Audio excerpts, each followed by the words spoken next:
did it. We rescued Prearia's family, every single one against all odds. It was beautiful to see them reunited, but we also have to remember, the war isn't over and danger follows us everywhere, even through the eyes of little Gwen. They tear some of their clothes and they begin blindfolding themselves.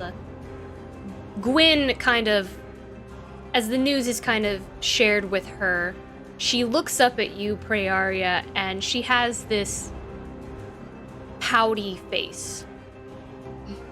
And she just says, "I not see Rhea for a long time. We don't want to cover face. What if Rhea disappeared?" Oh, I know. But it's just for a little while, and you can still hear me, and I will let you ride on my back so you can feel me. And... Promise. Well, I suppose you could also smell me, and then she just, like, grabs her in, like, a very tight hug, like, tickling her. I know what Rhea smells. Moss and... We still weren't sure about how Samson and Akron were faring on the other side of things. What if they were hurt, or worse?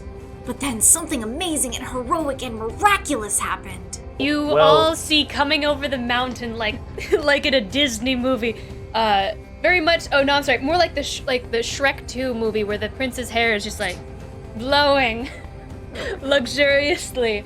The horse is like trotting like it's in dressage, up and down, its hooves just kind of prancing as they're bouncing on this steed, and the perpetual sunset begins to kind of crest over their skulls and crown, and they are dramatic and over the top as they begin trotting down the pathway up to the front of the house. You all see them. Lud coming out first, and I look kind of concerned, but then I see the trotting horse afterwards, and Esperise just like floats 10 feet in the air and goes. Later, we decided to look at all the toys Ludin stole from the Mother of Hag's lair. There were some potions, and a necklace, and a nasty book made of skin covered in eyes, and a little friend that Ludin seemed to take a liking to. You also pull out a small doll with a fractured face, doesn't have any eyes, completely pitless. At one point, you see kind of like a spider crawl out one of the cracks on the head and the eyes. The hair is all but gone, save for a few thin strands. Its shoulders are too wide and warped unnaturally. It wears dirty, tattered clothes, a linen dress with fringes at the bottom. And the holes, if you've ever seen a doll without hair, there are holes all along the skull. You see where all of those holes are, with the very thin bits of strands of hair that is still connected, very gray and wiry. So Ludin will be like, "I'll be right back. You guys take care of this." And Ludin's gonna start just walking off to go find a brush. This ghost-ass motherfucker. We went inside the house to speak with Samir and Losum, and to see what the plan of attack was next. Unfortunately, someone else joined us as well. You see his purple cloak draped across his armor, swaying gracefully with each step, and he walks with confidence, assurance. He's very handsome, and his expression is sharp as his gaze pierces into Samir. A necklace with a small peach-colored crystal hangs from his neck, and a dim glow radiates from him. His eyes are vibrant and gold and orange, like melted pools of gold. And there's no mistaking him. And he hasn't aged a day, Esperise. The same Fae you saw when you gazed deep into the Fae Shard, now tangible in your presence. This is your father. Helianthus. That's Esperise's and Avriel's father. He's not very kind, as you can see, especially to humans. Tensions were high after he left the room, and we struggled to choose our next course of action. I don't think we've done enough at this point to force her even into one of the two places. I think it's more likely she would come here, or wherever we are, because I think she would want the family back. But if we were to take her estate, which would be the much easier target, and then begin to let that story disseminate, then I believe that would send her back to the guest. Because now her home has been taken and the Rithnawis are gone. And Helianthus and his horde have come to our aid. You think our home's going to be less guarded than the garrison? 100%. One of them is a place for relaxation, the other one is a fortress. It's made to be protected. After the meeting, Praeria met with Helianthus to get his advice on the matter, and also to get the last word on matters pertaining to her friends. After you left, we were down to 2 possibilities. We attacked the garrison in a more physical show of power, or we attack Elrix's home in a more spiritual show of power. I was interested in seeing which you thought would be best. Kind of leans back, symbol of pride, and there's a small curl against his lips as he can't help but smile, seeing you come to him to ask his opinion.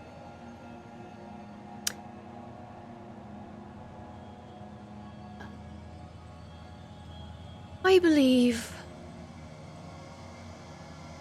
I would attack her home. Nothing is more visceral than a personal act of aggression. You see, it's not just a symbol. It would say a lot of things about you in comparison. How she took your home, and now you take hers. However, she's taken many individuals home. She has twisted, even though there are plenty who still live in the Gloaming Court, there are many who remember the way things used to be. Like I do. And to see it something that she adores, something that is hers, I think it would hit quite hard. If you don't mind me saying, is that a human of yours, friend? Of course. Those you saw me with today are my dearest friends. I hold them in very high regard. If you don't mind me saying, I recommend you choose your friends a little bit more wisely. And acknowledge them to be a little bit more considerate about the words that spew from their gull holes. Now, pleasure. Right. Well, I will keep to my personal business as you intend to keep to yours. He smiles, and it's a very smug smile, and he kind of nods and he goes, Your Majesty, and he bows and he will exit.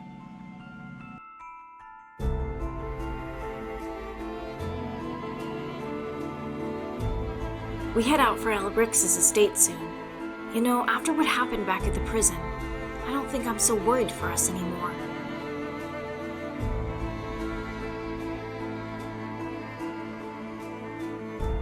We worked so well together, seamlessly, like an actual party. Like we were all on the same wavelength. I think we're getting the hang of this.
I think we can really do this.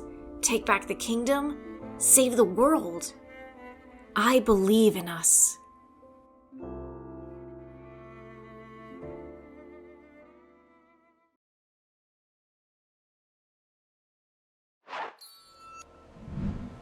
All right, we are back. Happy New Year. Happy New Year. So, last session, we ended as Praeria took a moment to speak with Esperice's father, the commanding general that Samir had negotiated with, Helianthus. We left that conversation a bit uneasy, a smug smile emanating from Helianthus as Praeria expressed that he keep to his own business. You were all tired and worn from the day's events. Rescuing Praeria's family took quite the toll. Loathsome has sent each of them attendants to help them wash, relax after everything that they've been through. Unless there's anything else that you'd like to do this evening, you may take a long rest. I don't need to have a scene or anything, but at some point before she goes to bed, Esperice would check see where Avriel is, if he's in one piece where he's at. She might not talk to him right this second, but just... If you go looking for Avriel, you would probably find him...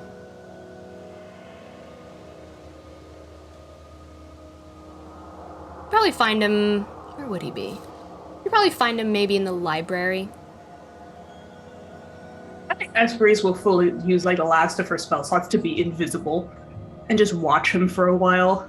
You find him, you're invisible, and you find him, this library is very grand, of course, because Samson's estate, but it's also very dusty and cold, and you find Avriel kind of overlooking, it's on the second story, with two French doors just kind of out on a balcony. He's leaning against the door frame, his arms are crossed, his head's kind of down, and he looks very tense, and he's just standing there, lost in thought. It seems. Your back, his back facing you. Esperice will watch him for a shady amount of time, but I don't think she thinks she can help him yet. But she's going to, but not right now. How long do you watch him? I can only do it, I think, for a couple of minutes at a time to stay invisible. Because I don't have the longer invisibility. I've got a really short one. So maybe 5 minutes tops. Okay. Before I head outside. All right. And then I go outside and I set up for Finn to sleep outside with me again. Yeah, I think Finn will try to spend a little bit of time helping tend Prey's family. Basically with the wounds and the bruises, before he gets too sick and goes out to sleep. Okay. Anyone else? Anything else that you would like to do before you take a long rest? Prey just spends all of her time with her family. Good deal. With that being said, let's go ahead and take our long rest. Samson, roll me a d6, please. Roll the 4. You roll the 4? Thank you. You're good. Thanks. Who is sleeping in Ludin's room or next to Ludin's room? Ludin, presumably. Sleeping in my room. Or do you, like, I'm asking, like, does everyone have their own room? And if so, whose rooms are next to Ludin's rooms? Finn and I are sleeping on the ground outside his window. Under his window directly. Yeah. I feel like Akron's got his own room. What's going on in the night? I feel I feel like Akron's guy's on the room. Samson's obviously in his room. Mm-hmm. And then Prioria's probably with her family, wherever they are. So Sleeping in the infirmary or wherever, whatever. Yeah, room is wherever- now the infirmary. yeah.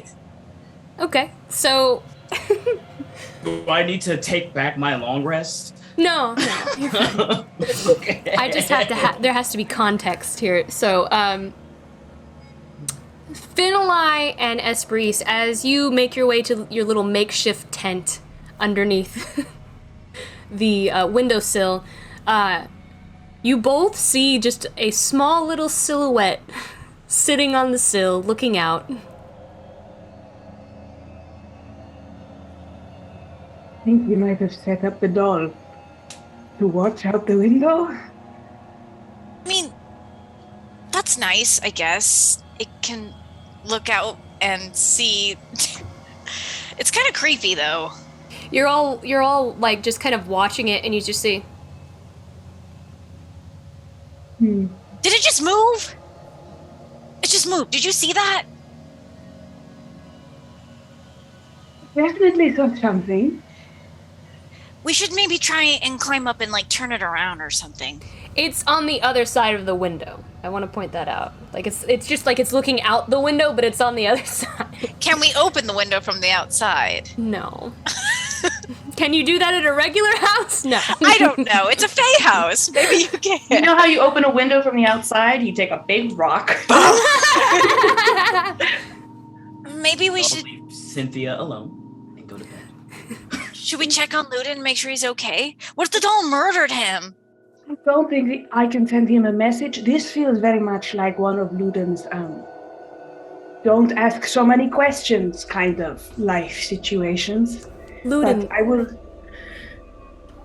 Go ahead. I will check on. I'll send him a message, and at some point, while Ludin is up there, he will receive a message from Esperis. What do you say, Espris? So, just checking on you and your doll. Want to make sure everything's okay. I'm glad that you have hobbies. If he's okay, if he's still alive. If he doesn't respond, well, if he responds, he's definitely alive. So.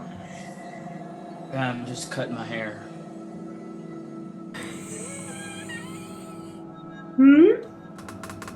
Yeah, he said that he's cutting his hair. Oh. Okay. All right. I guess he's still okay then. Why? I'm alive. It's all good. Just cutting my hair. You know, it's hot.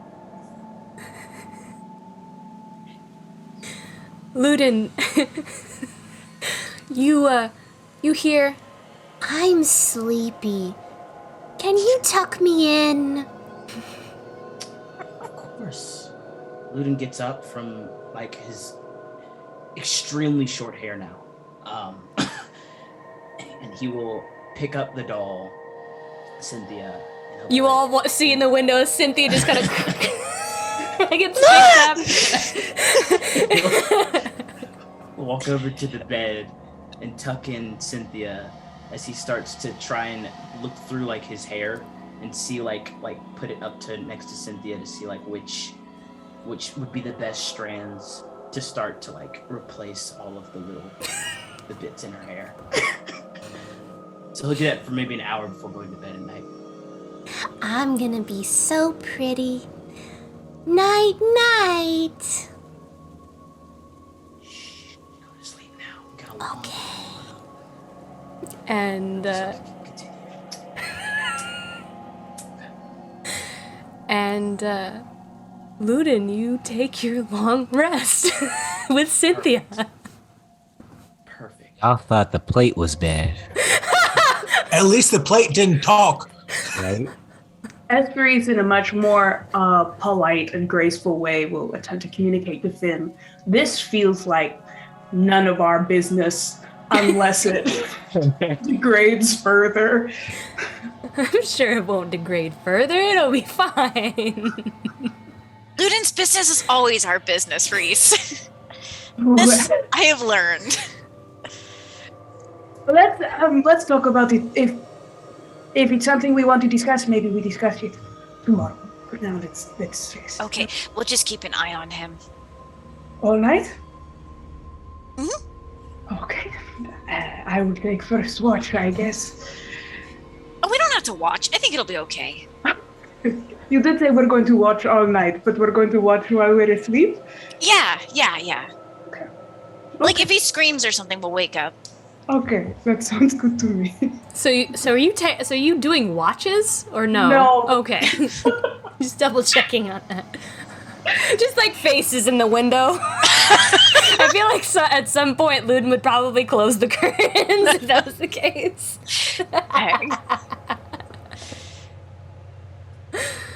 All right, so you all take your long rest. With Esperis and Finali sleeping outdoors, I imagine at some point early in the morning, you would hear a lot of movement in the camp, just outside.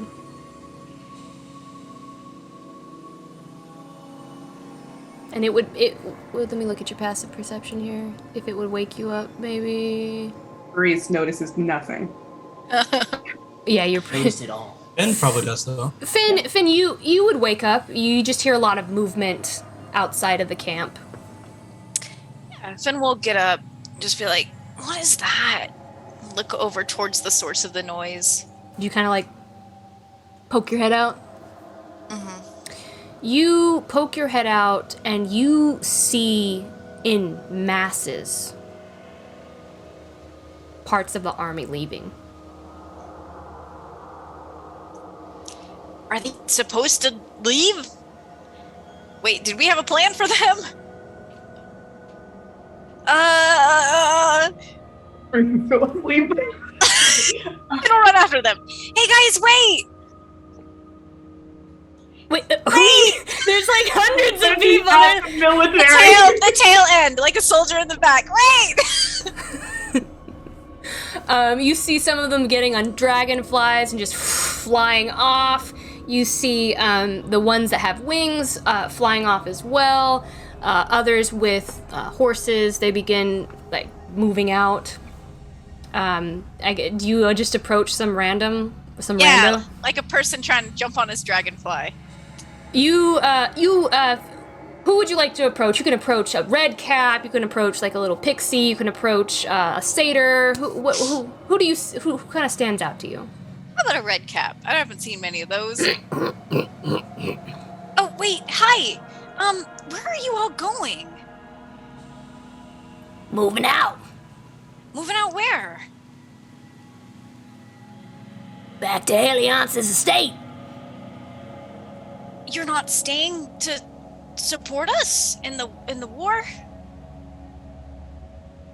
Well, he's the commander. That's where we're going. Okay. I really don't know why. Where's Helianthus right now? Up ahead. He leads the charges. Okay, fine. All right. Thanks! And Finn will turn and start running towards the manor and go to Prey's room and just like knock on the door. Prey! Boom, boom, boom, boom, boom. You hear a lot of hurried rustling as she opens the door. It's like, shh, they're sleeping. Did you know that Helianthus is leaving? He's what? He's leaving. He's not gonna stay. Apparently, they're all moving out back to his estate. And where is he? Apparently at the head of the army. I just thought you should know. They woke me up this morning. Thank you, Finn. That is good to know. Should we go stop them? Yes, I believe I would like a word with our friend. Okay. Let's go catch up to him. Gonna do that. Okay. You think we should wake everybody else up too? Here, I'll go start knocking on everyone's door. Esperis is still just... Okay. Grace does not snore. She is laid out beautifully across 3 sleeping bags. What a way. All right. And we'll just start I don't- going to like. Yeah, I don't really. Samson doesn't sleep anymore, so I assume he saw, and I have to imagine that he's like on top of the estate on the roof, lounging against like a guard tower or something, watching them all leave. That's where you find Samson, Finn. Okay. And Finn will go to Ludin's store and Akron's store and just knock, knock, knock, knock, knock. Ludin will just be like, she's sleeping. We gotta go. He's already awake. Aliontis He's is already leaving. And I Prey, don't care. Shut your up. queen commands you come with us. Prey didn't say nothing. This is Yes, you she talking, did. Finn. Go away. Yeah, through me. Oh my god. And then he will like when he opens the door, he has like the stealth hood up so that you don't like no one knows anything that's going on. And she goes, okay. And then he closes the door back. Ugh. Come on, Akron, let's go. Akron was sleeping really hard because he had like 15 hit points left, so he took a long rest. Yeah, he wakes up, he yawns real loud, just kind of pushes past Faye's like, who's leaving where are we going? And just, I'll fill you in as we walk. It's Aliontis. He's leaving. We gotta go catch him. oh, yeah. Where's he going? I don't know, back home? That's what they said. Back home? He coming back? I don't think so. Not unless Prey talks to him. So that's what we're gonna go do right now. Prey's gonna make him stay. Probably with words. She is I the don't know. queen. She can do that. And I'll send we'll send a message to Esperis. Esperis, wake up! Esperis at some point while all this was happening kind of woke up and staggered, but like in a beautiful way outside of their little tent and looked up. In the window, there's that fucking doll, and then above the window, there's fucking Samson lying like a GQ model across the guard tower. Hi, good morning. To respond to Finn. Good morning. We're gonna catch Helionthus before he runs away, I guess. I don't know. He's going back home. All right, Prey, lead the way. Prey would have gone to find, what was our centaur buddy's name again? Awesome. Loathsome. Awesome. Thank you. To see if he's privy to what's going on. So, you are you the only one who goes to find Loathsome, or does anyone else go with you? I'll go. We all go, right? You're all going? Yeah. That's Samson, nice. are you Cynthia, at to this Loathsome. point, Are you still lounging on the roof, Samson, or are you joining the group? No, when Esperis comes out, I fall off the roof and turn into a bird and glide next to her and turn into a regular person. That sounds about right. And then I just follow Esperis as we go do our thing. Cynthia is sitting on Ludin's shoulder, just so you guys know, like with a new, not full head of hair, but like a couple more strands, and Ludin's pockets are full. I'm gonna lean over to Samson. Just the way that I am thinking right now. It's not a priority, so maybe something we don't address right now. Do you think this is something that we have to address? What do you mean? Like the doll? Yeah. The doll? No. Okay. No. Well, he needs some magical help. He's been cursed, obviously. So, but I don't think it's dangerous. So, do you? Do you think it's dangerous? I don't know. We'll see how things go. If the doll does anything, like cast a spell or something, like this is like Early's plate, if you remember that. Do you remember his plate?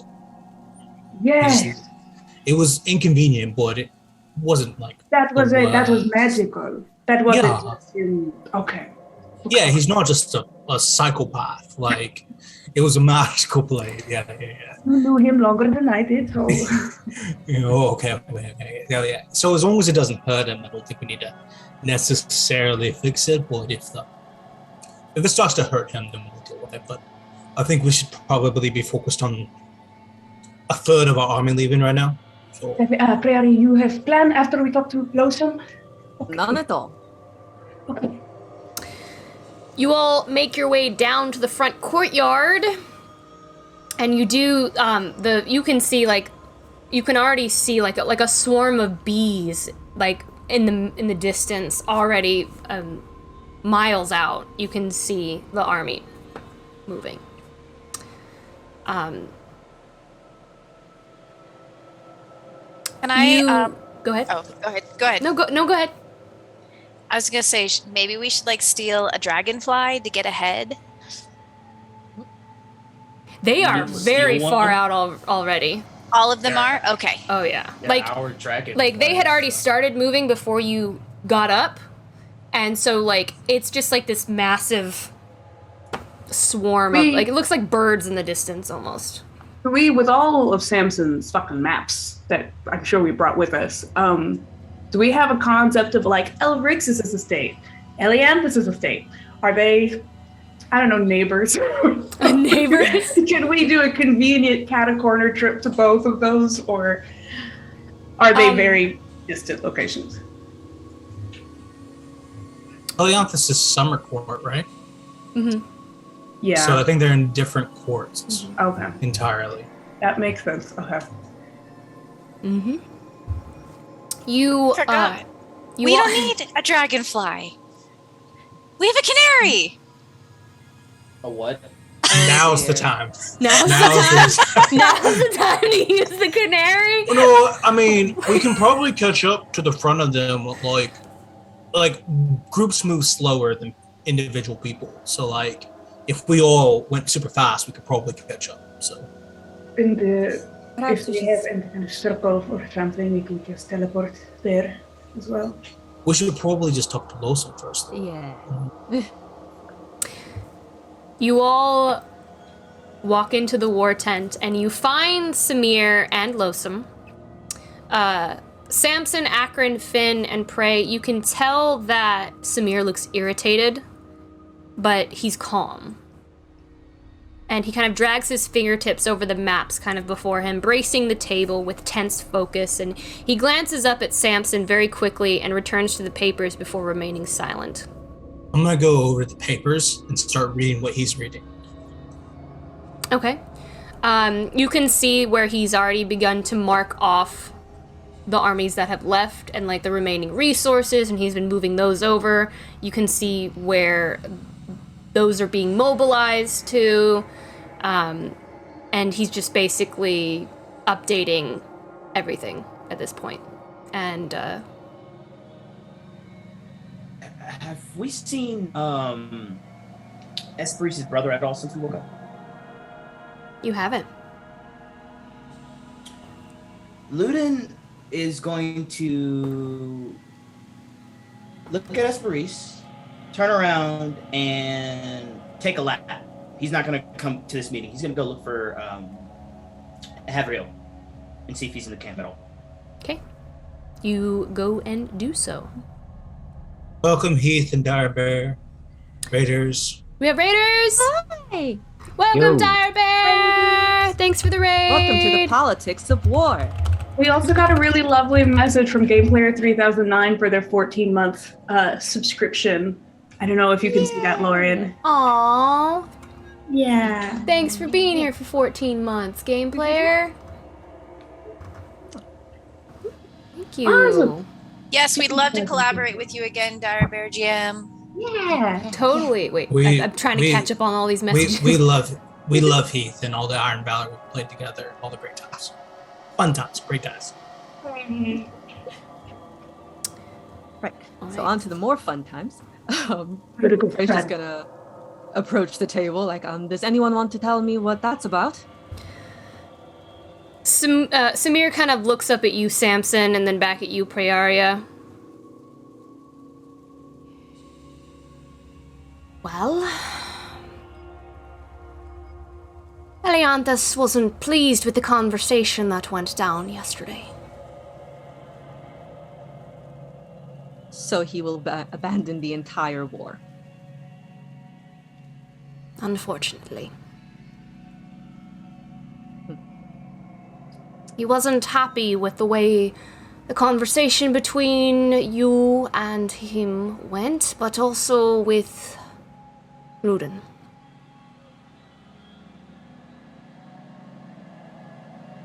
He doesn't like humans, so he will do something that is not in the best interest of anyone.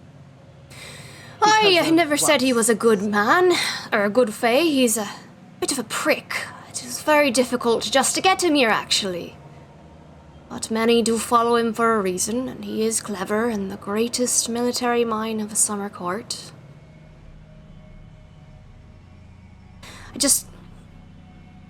And Samir looks frustrated. Well, this is the stupidest decision I've ever seen a clever man make. What does this mean for our fight? He kind of like rubs his face and he looks confused for a moment. I don't understand how he was able to... I made a deal with him. And my deal stated that he couldn't...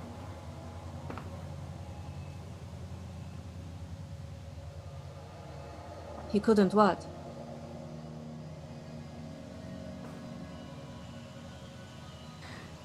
Stated that you couldn't take Avriel. Yet Avriel was part of the deal.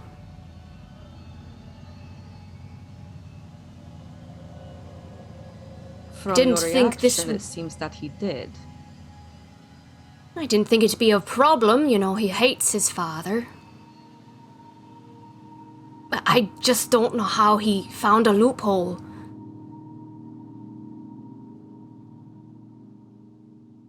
Said he can't take him, but he can go willingly.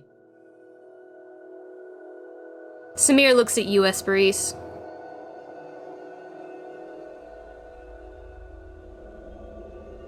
Do you know why Avriel would go with him?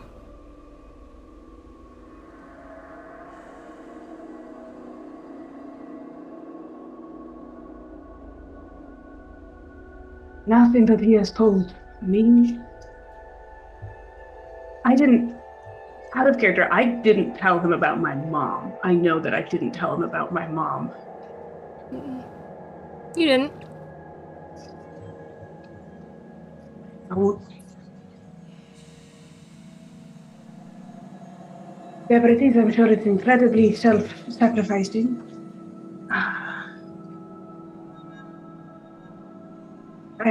I don't know. I'm sorry. This is not your fault. Akron's known Avriel for a while, right? Mhm. And my passive insight's pretty dadgum high. Would I have any inkling as to why he would have left? Can I get a roll, maybe? I think that would be an impossible role. What you do know is that Avriel hates his father. Hates him. And I think that was made pretty clear when his father approached him yesterday. He hates him.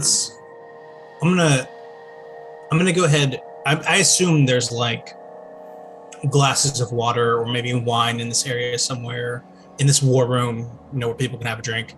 I'm gonna pull one of those and pour a goblet of wine or something with a large lip and a large bowl, and I'm gonna scry on Avriel while I'm doing all these calculation stuff because I just want to confirm where he is as we're trying to figure all this out. So I'll scry on Avriel.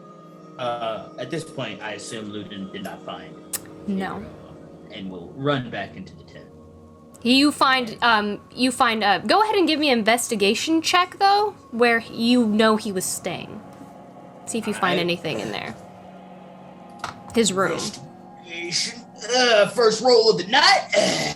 26, I think. Yeah, 26. You do find... you're kind of looking around. You do find sitting on a hope chest by the foot of his bed a small letter addressed to Esperise. Takes it and all the way back, immediately gives it to Esperise, doesn't open it or anything like that. He doesn't make like a big show of running back in or anything like that. He just walks over to Esperise, hands her the note. and joins the conversation.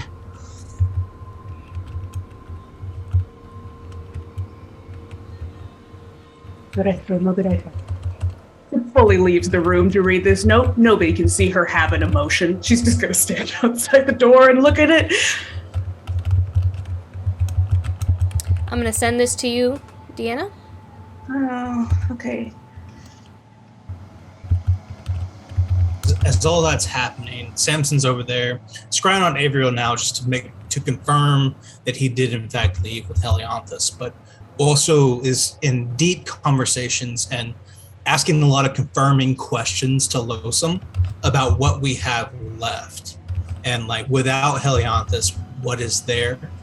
And trying to figure out before he can come back and address everyone and advise Prioria, what do we have left? Is it still okay? What can we do? Like what are our options? So that's what I'm trying to figure out right now as we're trying to scry. And I've probably gone through some of Samir's calculations and corrected them just because I feel like Samir is very like optimistic, and and Samson's probably like bringing it back down to reality. Ray will just be angrily poring over the war maps and listening as Samson does all of this, trusting that either Luden or Finn will handle Esprit. Yeah, I was about to say Luden would not sit out inside for too long if Esprit didn't come back in, and he would definitely take a few steps outside and just stand next to Esprit, wouldn't say anything, and wait. Finn will kind of stay on by the door, keeping an eye, but also just like on both sides. He's going to say, well, maybe we can like catch up to them and talk to Helianthus. And while we do that, maybe we can ask Avriel what's going on. So you're scrying, Daniel? I'm scrying on Avriel. I've got my goblet there. Is that a wisdom save for me? He would get him a wisdom save. I know him personally, and therefore it is a DC 22. Okay, he fails. All right, you peer through the veil, and you see Avriel sitting atop a dragonfly. His face is completely distraught and pained and angry. And you see his jaw kind of clenched, and watch as this kind of green energy just kind of goes up his neck as he looks back toward your estate. And his muscles just tighten as if he's trying to fight something, but he can't resist it. And his father rides the dragonfly next to him. And he just smiles at his son very quietly and shakes his head as if he were a child, behaving as such.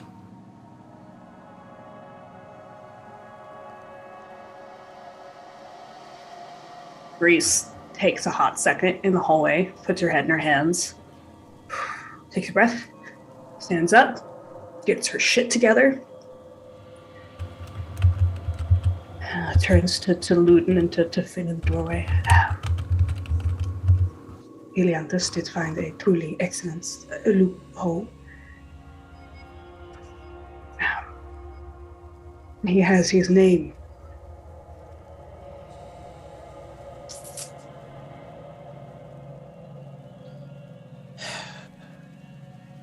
Okay. How he got it? I guess that's something to figure out later, though. Is there anything we can do? I don't know. I don't think so. I don't. Name's a powerful magic. If he's got Avriel's, then there's nothing we can do about it right now. I mean, Esther kind of leans over a little bit to see Samir and Losum. Are Samir and Losum still in this room? Okay, so Esperise does not say, well, we could just kill him. But I think, especially Ludin, read that from her expression of, we have another option. But oh no, Ludin's face immediately went to, well, I guess we're fighting another war after we get done with this one. So, okay, Esperise. Looks like I turn to Esperise and I'm looking at his face, this scry, and I'm looking at Esperise. I'm like, he didn't go on purpose. It's not willingly for sure. I know. Wouldn't be like him. He never would. I almost spoke to him yesterday and I didn't. But we have, after we, what is our plan now is to go to the States. You were looking at the numbers, Samson, right? How are we with the estates first, everything step by step? Lauren, looking at the numbers, looking at what we have left, looking at what Losum's got there, and Samir has written, do I think we can still win? Win what? Do I think...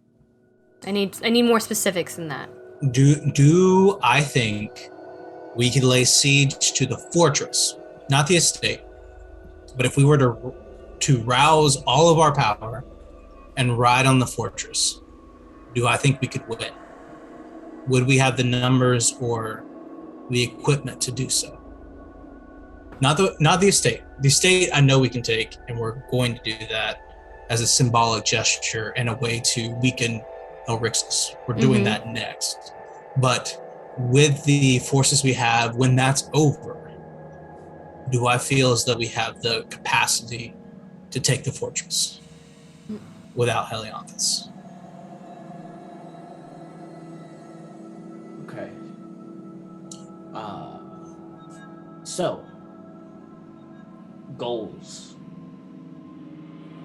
Is our number one goal just to murder Elrixis then? Took 6 of us to get 10 people out of her prison, right under her nose. Obviously, here, people are the power. It's less of the numbers, right? You sound a little far away, Christian. Obviously. Let me turn that stuff up. How about now? You're good. Cool. Yeah. So obviously, it seems like people here are the power. Is it more of a assassination mission rather than a war now?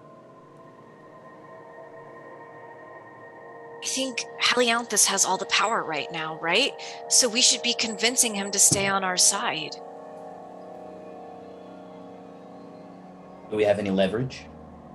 We have Prioria. We're not friends. Do you have to be friends to work together in a war? I don't think you'll consider either as long as I keep the company I do. Then we need something he wants. Do we feel...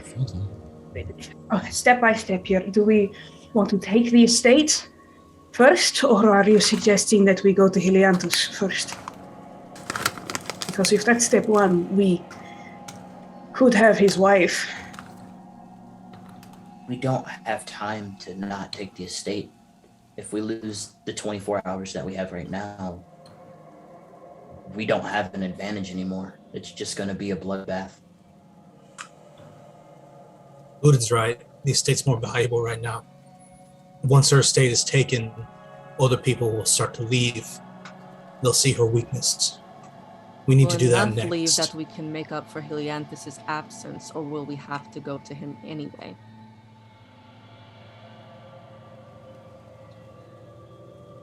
I think that depends on how good a job we do. I think we don't kill anyone. We make sure they all leave and they all tell our story. And they all tell the story of how powerful Praeria is and how weak Elrixis is. And we show them exactly what they're dealing with. And that the true queen is here. Then if it goes well, maybe we don't have to go take care of Helianthus or kidnap Avriel or any of those things. Maybe we can lay siege with a weakened Elrixis, but like I said, Luden's right. We need to do that now. So this is our best opportunity to do so, and we can make a decision after that. So it sounds like you're saying we can't just take the estate. We have to absolutely obliterate any resistance, or make sure that we win with an absolute and ironclad win. There's no room for any type of story that could get out that we had trouble at all. Okay. We've got to be big damn heroes. Fear is a powerful weapon. So we're just gonna go and murder everyone at the estate? Is that the plan? No. I think we have to keep everyone alive. I think we kill no one. Okay. We let them tell the story of how bad it was, how overwhelming we were. We don't kill anyone, and we send them all out. Because we're not that creature. If Elrixis is there and we have opportunity to kill her, we do kill Elrixis. Yes. Yeah. Maybe we So- should brand them. Or It's not your best idea, Finn. No, we don't have time to discuss exactly what that was. I mean, Where the hell did that come from? I'm sorry. Maybe we Even should brand them. Cynthia, why? even Cynthia looks over and goes like, "What? Dang it! I'm just saying, it's like a physical. Okay, it was just an idea. Outside of Cynthia's the fighting pits, that guy had me brand him. Like, it's done. That's a thing that people do. Cynthia I- looks okay. at you, Luden, and is like, "That's pretty fucked up." Okay, I want to clarify. I was shocked by that, but like Samson was probably like, "It's a good idea." That's probably a decent Do we have a idea. symbol Absolutely yet? On not. their face. Okay, I mean, I'll sit back down. So I should be non-lethal." playing a is what- stupider character because I really want to be like, okay, what we should do is like to build our brand. We should always go shh, silent every time we pass people by. Esperis doesn't have fun ideas though, so I can't suggest. War. Oh, being with Ben is making Espris more fun. She could do it. So non-lethal murders or non-lethal winning or whatever. Is that what we're doing? Okay. That Much as doesn't we mean we can. can't injure them, right? Unless we think we can go convince Helianthus to give us another chance, but I, for one, think that's a bad idea. I don't want him to portray us in the field. He's already proven he'll do it once. I don't want to rely on him to hold one of our fronts and then him not, or worse, turn on us. Out of curiosity, what does he gain by not helping us? Or is it Doesn't like lose any men.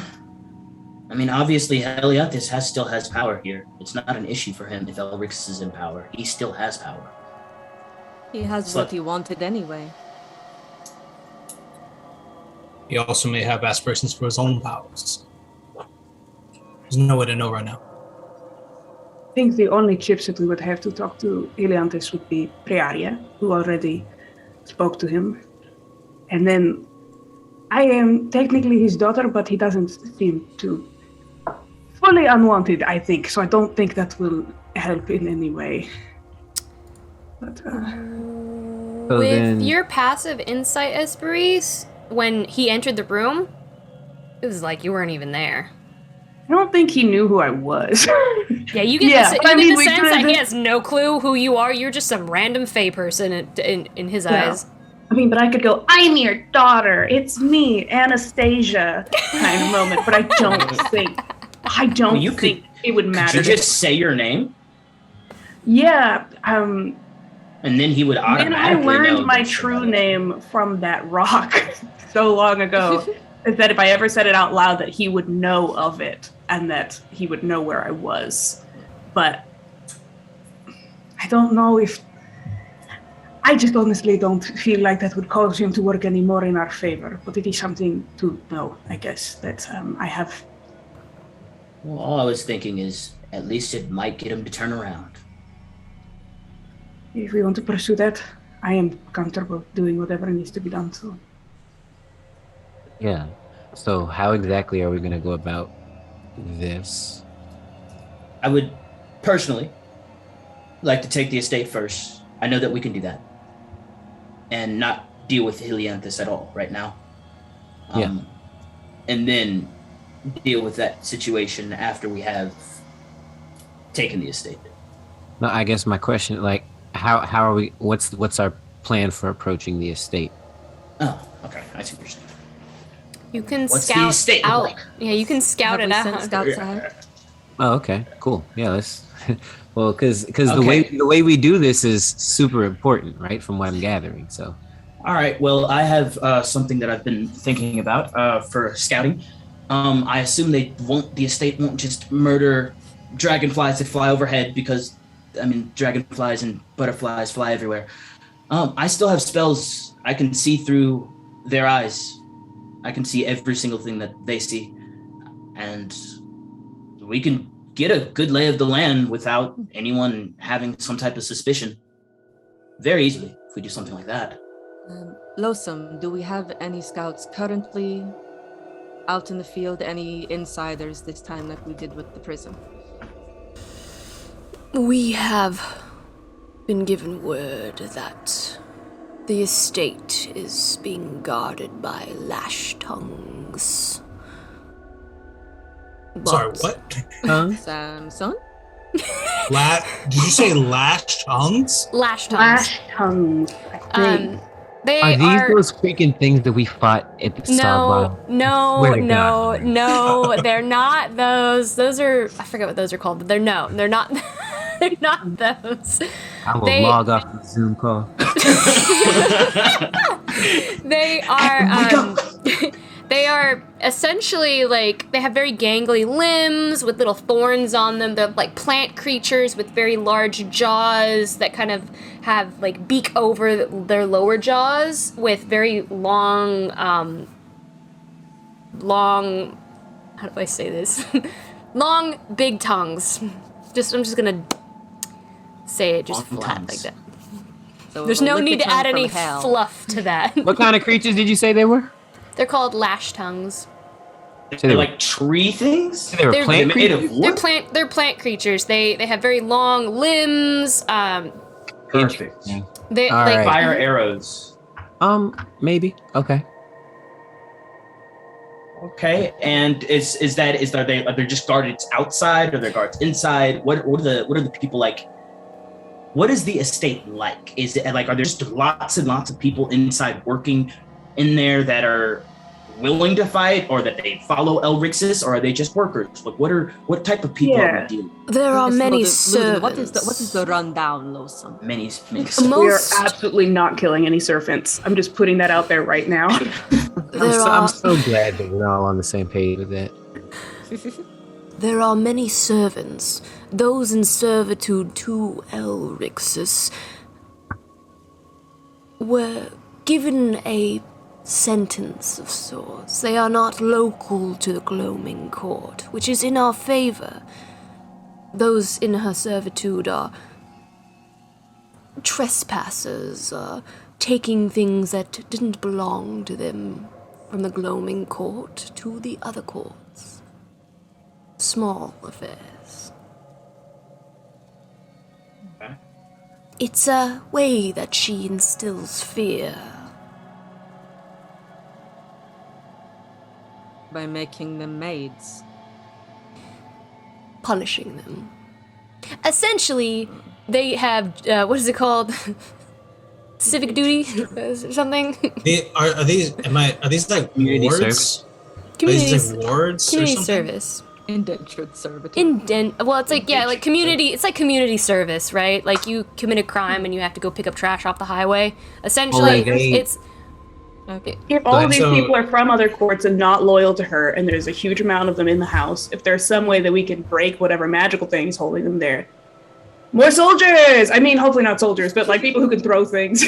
But these are people that are not from this court, right? So they're like, Some of them are, but like the majority of them are from other courts. However, like Losum explains that there are servants that are from the court that are kind of like the managers, right? They make sure that all the servants are doing what they're supposed to do, and they that they're keeping and checking in line. so these are not like the fifth son of some lord in some random court brought as a ward.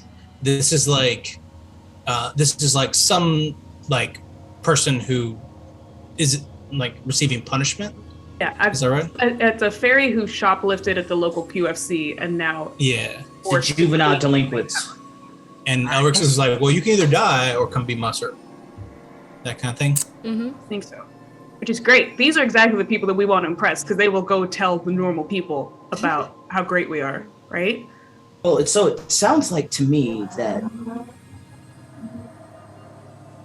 So it sounds like to me, regardless of whatever happens, the people that we need to fight are going to try and fight us. And the people that are servants or the people that don't want to like fight us will not, because why would they, right? They're like servants and then there are guards, basically. Yeah. There, yes. So like, And Losum would express there are guards outside, and but the majority of the guards are outside guarding the exterior of the building, whereas there are a few inside to kind of, again, like a security guard at a mall, like make sure things are being kept in order. And the guards are like court loyal, right? Like there's no reasoning with them or anything like that. They're just okay. Yes. Right. I've- We take them out quietly. he also- we move inside. He also expresses There are a few balconies that are accessible for those who are able to take flight that may give stealth access if you wish We to have- enter. Do we have a bag of holding? I got one. Mm-hmm. We could bring a bunch of weapons with us if we want to arm those who are willing to fight. Do we have enough to spare? I look at the chart. Yes. Okay, what do you think we should do? What shows your power the most? What message do you want sent to Elurixis and everyone else around? Do we sneak in? Do we come in fists out, just punching people? How powerful do you want to be? What do we do?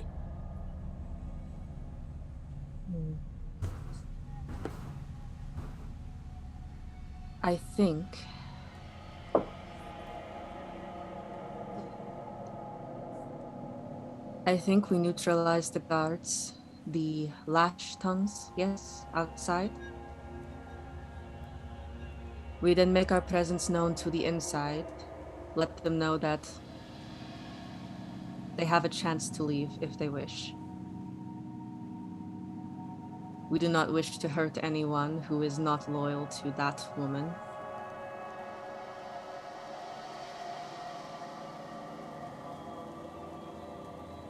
And then we raise it to the ground. Is there any way we can get that message out quickly and loudly to everyone all at once?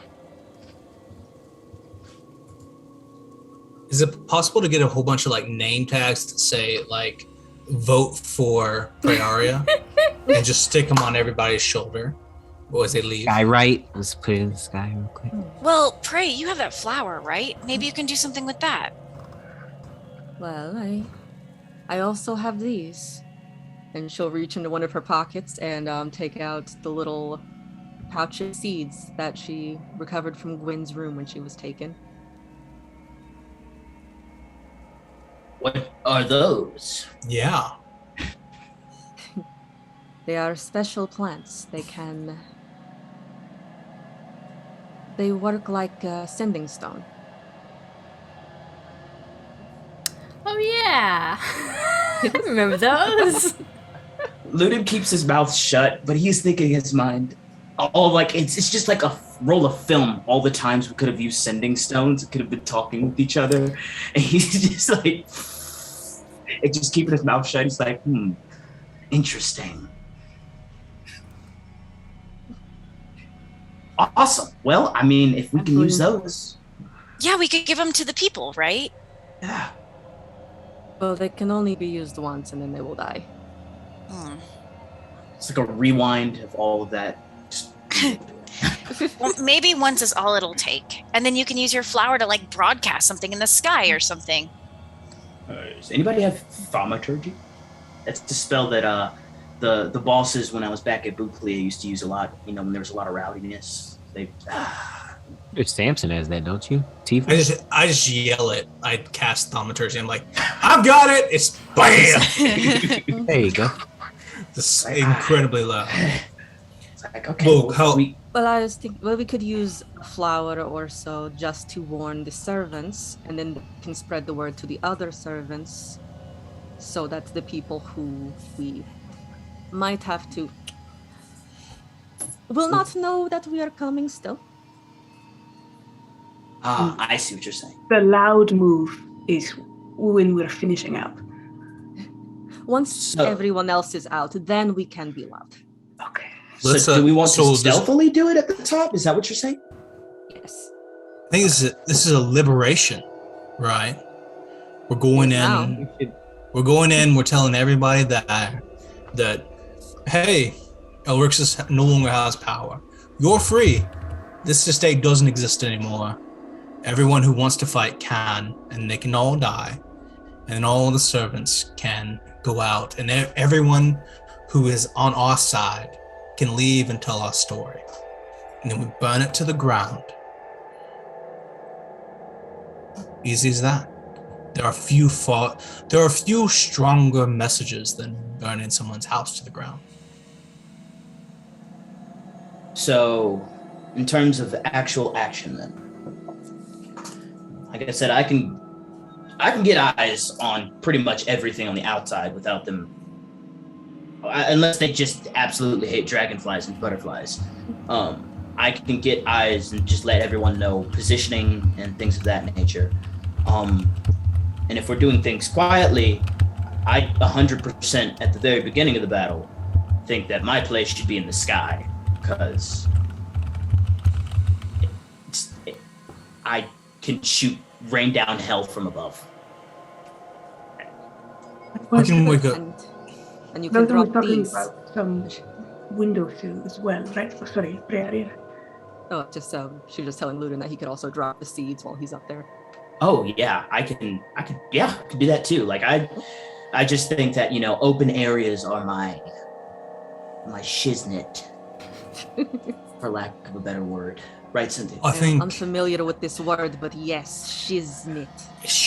Most of them was talking about there's some kind of windowsill for those who can fly or can be flown somewhere that will allow us to enter silently. Balconies. Mm-hmm. A balcony. Okay. So it might make sense for, I don't know. I don't know how much we want to split, but to have like me and Ludin up on that higher level and have other folks down below. Mm-hmm. I can make 3 people fly at once. Okay. And of course myself. Well, I'm just thinking, so in terms of everything I assume are we killing everybody outside first? Or are we just going in stealth, just gonna try and kill everybody at the same time? I actually had a question. What do I know? What does Akron know about lash tongues? Lauren? Yeah. The fuck? Like, what the fuck's the lash tongue? These are plant-like creatures, right? Are you proficient with nature? Akron is nature, Lauren. Is the sky blue? Is water wet? Let's not get that discussion. Yeah, he has plants as like his armor. He's blessed by the Feywild. You want a nature check? Mm-hmm. Okay. I can make a tree. I'm really good at distractions. I'll assist Akron on that check because I did a lot of childhood reading about the Feywild. Okay, that gives you what advantage? Yeah.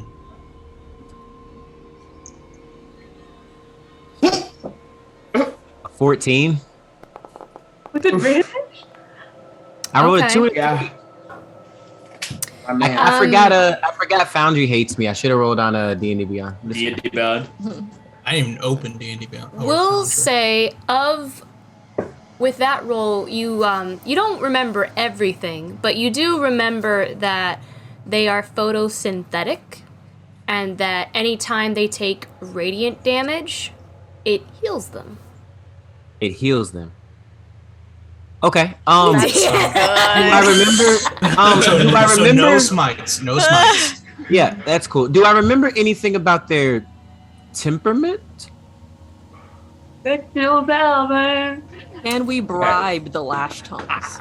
This is hilarious that 3 of our party members can now not fight these things. They don't speak any languages. They don't talk at all. They That's okay. I speak with plants. Hey, let's I think so. It sounds like Priori, you said you wanted to sneak in, kill all the guards, and then make a big show. Is that right? Yes. Take out the guards, send message to everyone inside, and then once they are out, all bets are off. Burn it to the ground. With my understanding, Like all call. Everybody's got 10 minutes to get the fuck out of here before we murder and burn this place to the ground. Hello, it's your new queen. Love you so much. Get out. Love it. Love it. Let's with do my it. understanding of the way that this building is made up, kind of our first stage here, which is the only one we can really plan for, because, well, we'll see how much we know about the inside of the house, is that we will rock on up stealthily. Luden and I will be up on the balcony because he says he wants to rain hell from above. We will deal with the guards who are outside, these lash tongues, efficiently. Finn and I will maybe hit things with a sword or something, because I know you also are very radiant. I meant to do radiant, anyway. And then we start passing those, find some servants, start passing the seeds around. So, plan. Lothsome kind of looks at you all as you're kind of discussing this, and he goes, If you do perhaps sneak in before you burn it to the ground, I'm sure you would find some very interesting items. Enough said. Let's go. Okay. Like, say less. Let's go. Rob her and burn her house to the ground is what you're telling us to do. Okay. Like larceny and arson. Let's go. Yeah. Maybe while everyone's evacuating, we have other business. you're basically Harv and Merv from Home Alone. This is breaking and entering, robbery, and then Arson. right? Yeah. Yeah, what's going on in Saltstone right now with Snonk? Snonk is defending against exactly that. Okay. Well, so do we want to go ahead and? I mean, I can go ahead and do the surveillance real quick, if we want, so I can see what. Yeah, We're going today. I think we have to. Yeah. It's the morning. Okay. Wait, what time is it? Yeah. It's 7 a.m. 7 a.m. Okay, Yeah. so everyone's getting up. All right. Yeah, remember I that think- because I the think army we- left early this morning and you guys got up early. I think we need to head there as quickly as possible so that we can, make sure this happens like before everyone gets home for dinner. So that it can be the talk of the town. That sort of thing. We Is there want anyone? to fill that pre-dinner time slot to get the Extra. buzz going. Yeah. Read all about it. New Yeah, queen yeah. burns down the house. Yeah, you got it. Like, is Samson there, brings up the Twitter analytics on his phone to figure out what the best time to post our arson is. yeah. Can we bring any of Lotham's? Sorry, go ahead, Priori. No, I was just saying that's yes. That was the next thing. Yeah, can we bring any of Lotham's people with us? You Like a small band of like 24, like Centaur. You- Like a SEAL Team 6. kind You of. certainly can. If you guys want to sneak in and have Losum's team do like low like taking over the front of the manor, you can do Guerrilla that. war. I think Yeah. I'm gonna You can do whatever you want. No, I'm gonna raise my hand here and say I want like 24 warriors and Samson, and we're gonna assault the front while everyone else goes in. I think that's a great idea. Yeah. Okay. I got some shit I can Yeah. do that's really good.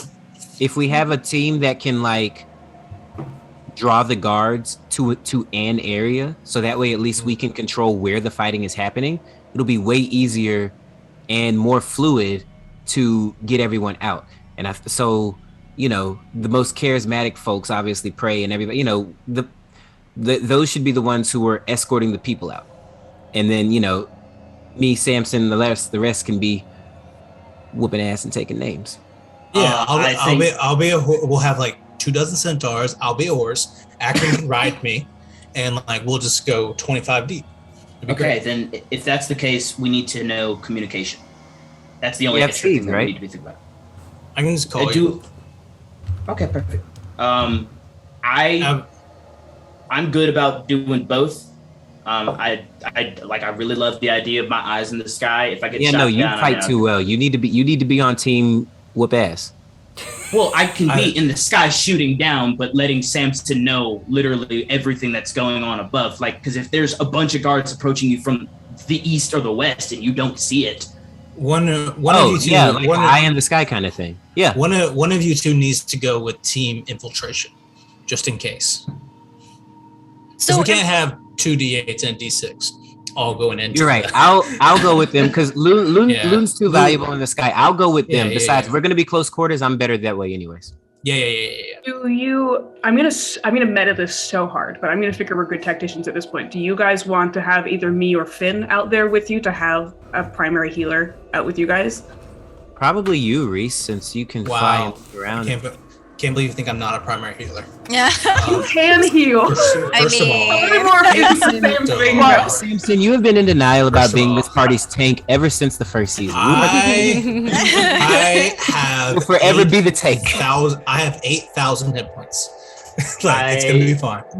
Okay, last question. How far away is this placed? It's a couple hours. Probably like 4 hours. How many is a couple? 4 or 5 hours.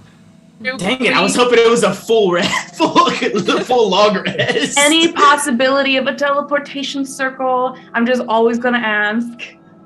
To Elrix's house? Yeah, you know, maybe it's like in her garden. Yeah, you have a ticket to the light rail, right? You know, you never get what you don't ask for. You know. You have not, because you asked not. I got you. No. So, am I on team infiltration or team whoop ass? You're on team infiltration. You're on team infiltration. Right now we got Samson, Luden, and Esperise on team whoop ass. And we got Prey, Akron, and Finn on team extraction. I just want to say it was so easy for you all to name yourselves in team like whoop ass? 3 seconds here. But it took you like 70 episodes to name your entire party. Luden will take off his... Naming the party is like naming your kid. We're not going to name ourselves team whoop ass. Like, I think when so I want to point out, I think when Finn asks like, am I on team whoop ass or team infiltration? I feel like Samson would be like, no, you're on whatever team priority is for now on, no matter what. Okay. You realize the last time they were together, they died in a dream, right? Let's not even go. Like, Luden starts to take off the. I look at that. Yeah, I look at that. I'm like, Finn owes me a favor. He won't let Priori die. That's it. Yeah, I'll never let Prey die. Mm-hmm. Here, take this, Finn, and Luden will take off the Cloak of Elvenkind and give it to the least stealthy member of our party. And now you have advantage on stealth checks with that hood up, and they're not going to be looking at you. Wait, that's me? That's for me? Yeah. It's a gift from you? Awesome. No. Thanks, Luden. He just hears whatever he wants to. Okay, let's keep going. While we're doing this, by the way, I would like to set up maybe like, what room are we in? Are we in the war room? You guys are outside in the tent with Losun. You're in like a war tent right now. But we're still on property, right? Yeah, you're on property. Okay. So there's like a Disney park. Yeah, we're on property. We're in the astral sea. Finn, while we're all talking, Finn's going to start setting up some candles and like draw a ring. And he's going to start setting up this area as like their sanctuary. So if anything terrible goes on, we can get teleported back here. Oh, nice. That's such a good spell. Such a good spell. Thanks, Samson. You're welcome. All right, let's go fuck shit up. Let's do it. Yeah. All right. Yeah. Let's. Aspiration's just looking at Finn building like this beautiful, well-scented, candlelit circle. It's like, there we go. That's what a spell looks like.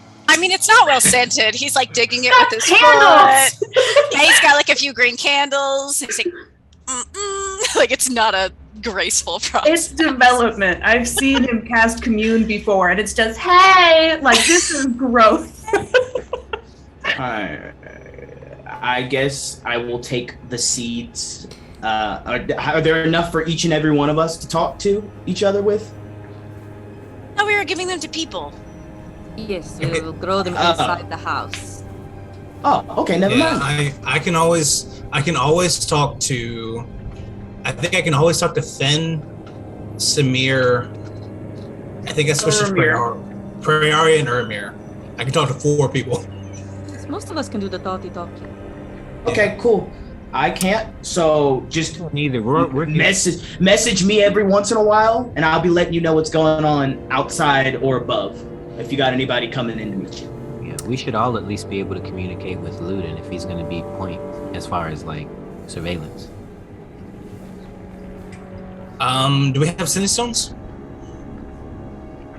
Not Does to anybody each, have scenes? not to each other. You have one to we gave Addie them and. Hey, No, listen, we had have a one- pair of sending stones. Ermir had a pair. I'm sure he left them with the party. Hey, Oh, I listen, bet you do. does this No, I'm army serious. does this army not have one pair of sending stones? It's not in their cell coverage plan. They can't add more members. So Well, we got Wi-Fi. So I it's all good. got an extra speed dial with my Zodiac ability. I'm gonna add Luden to it when we upgrade our proficiency. So I'll add Luden to it now. There we go. Perfect. Because we went from 4 to 5, and now I have 5 people, so I'll add Luden. Awesome. In terms of getting Luden into the sky, is somebody casting fly on him? Is that the plan, or Oh, Not the dragonfly. are you just on the dragon? away Use Dragonfly. oh, okay. You don't need the canary. What is the canary? No, we What don't. is a canary? Absolutely not. No, Daniel, it is in canary form. It's just a bird, and we can use it over and over again. And I don't think Finn is talking about using the dragon. No, form. no, it's 8. I can use it for 8 hours. Yeah, no, the canaries, we can use it all the time. Just a bird. What is the canary? Let me show you. Let me show you. Take out the little canary figurine. It's so cute, right? Very sweet. It's just like What this is little that? statue. Where did you get this? Wait, is this where you got in the dreams? I don't. You know No. what? I'm good. Me and Cynthia are gonna ride the dragon. No, but look, it's so cute. It's like No, it it's turns way into a better. giant canary. Mountain peeks his head up and like looks at it. It's like, oh no, there's something in that shit. It's like, You sure you don't want it? You could even name it Luden. I don't even. I'm good. Thank you, Finn. I don't. The dragonfly. I can talk to the dragonfly. I don't know if I can talk to a canary. Well, it can understand you, probably. I don't know. Most things Alright. can, right? Are you talking about like beast speech, or like speak with animals? Yeah, I was gonna cast speak with animals. So you can talk to the canary, you cannot talk to the dragonfly, because the dragonfly is not like a beast; it's a monstrosity. Oh No, well, but it's I was too gonna late. use- It's canon. It's already canon. He's already already talking talked to He's already Oh, talking I to didn't- Dragonfly. That is my bad. Hey, It's canon now. that's on me. That's on me then.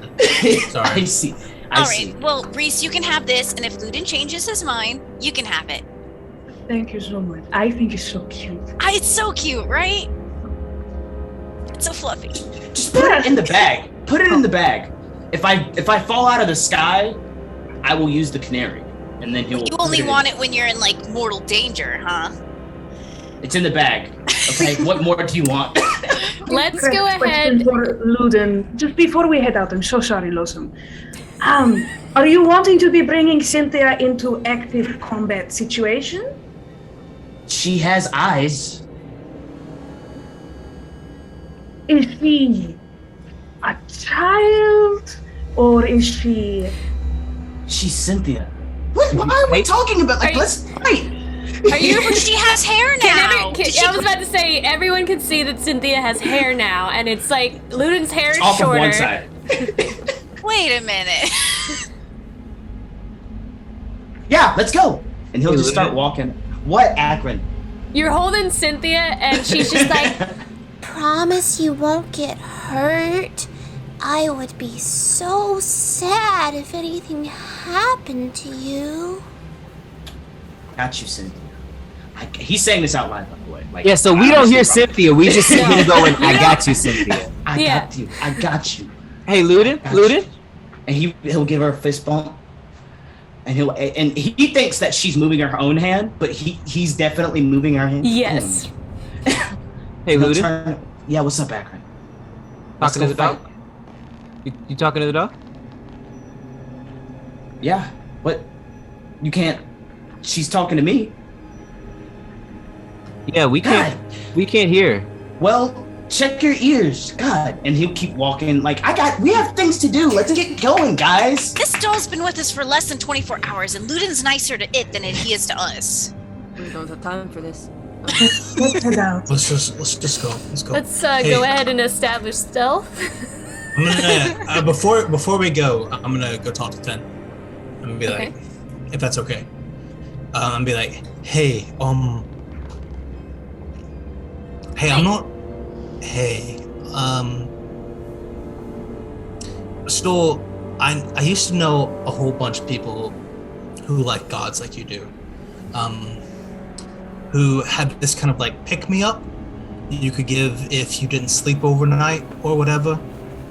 And I was wondering if you had some sort of greater restoration, because I'm not feeling so good since I saved your life underneath the tree where you risked your life and Priori's life and our entire future.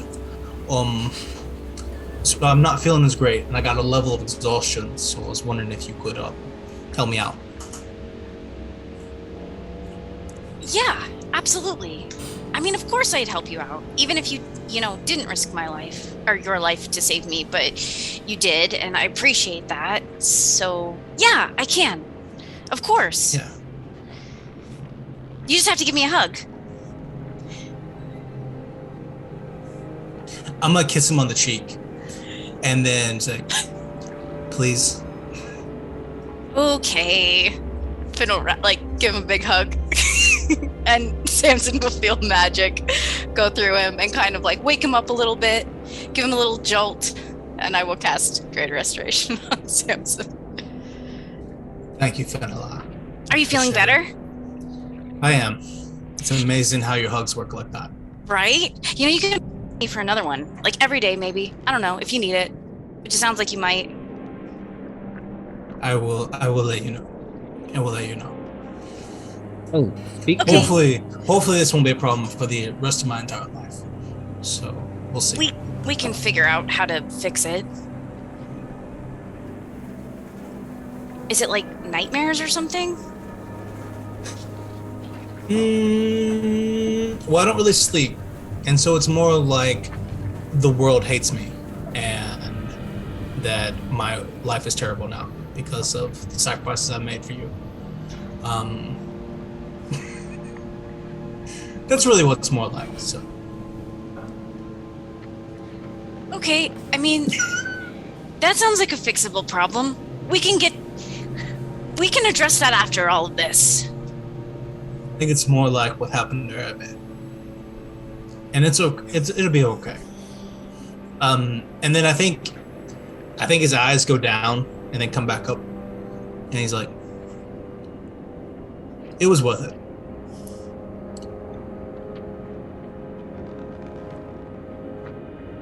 Thank you, Samson, for everything. Yeah. Vince looks a little bit uncomfortable. He's like, "Okay, let's go. Let's go." Yeah, I think that's probably best. Thank you, Fenela.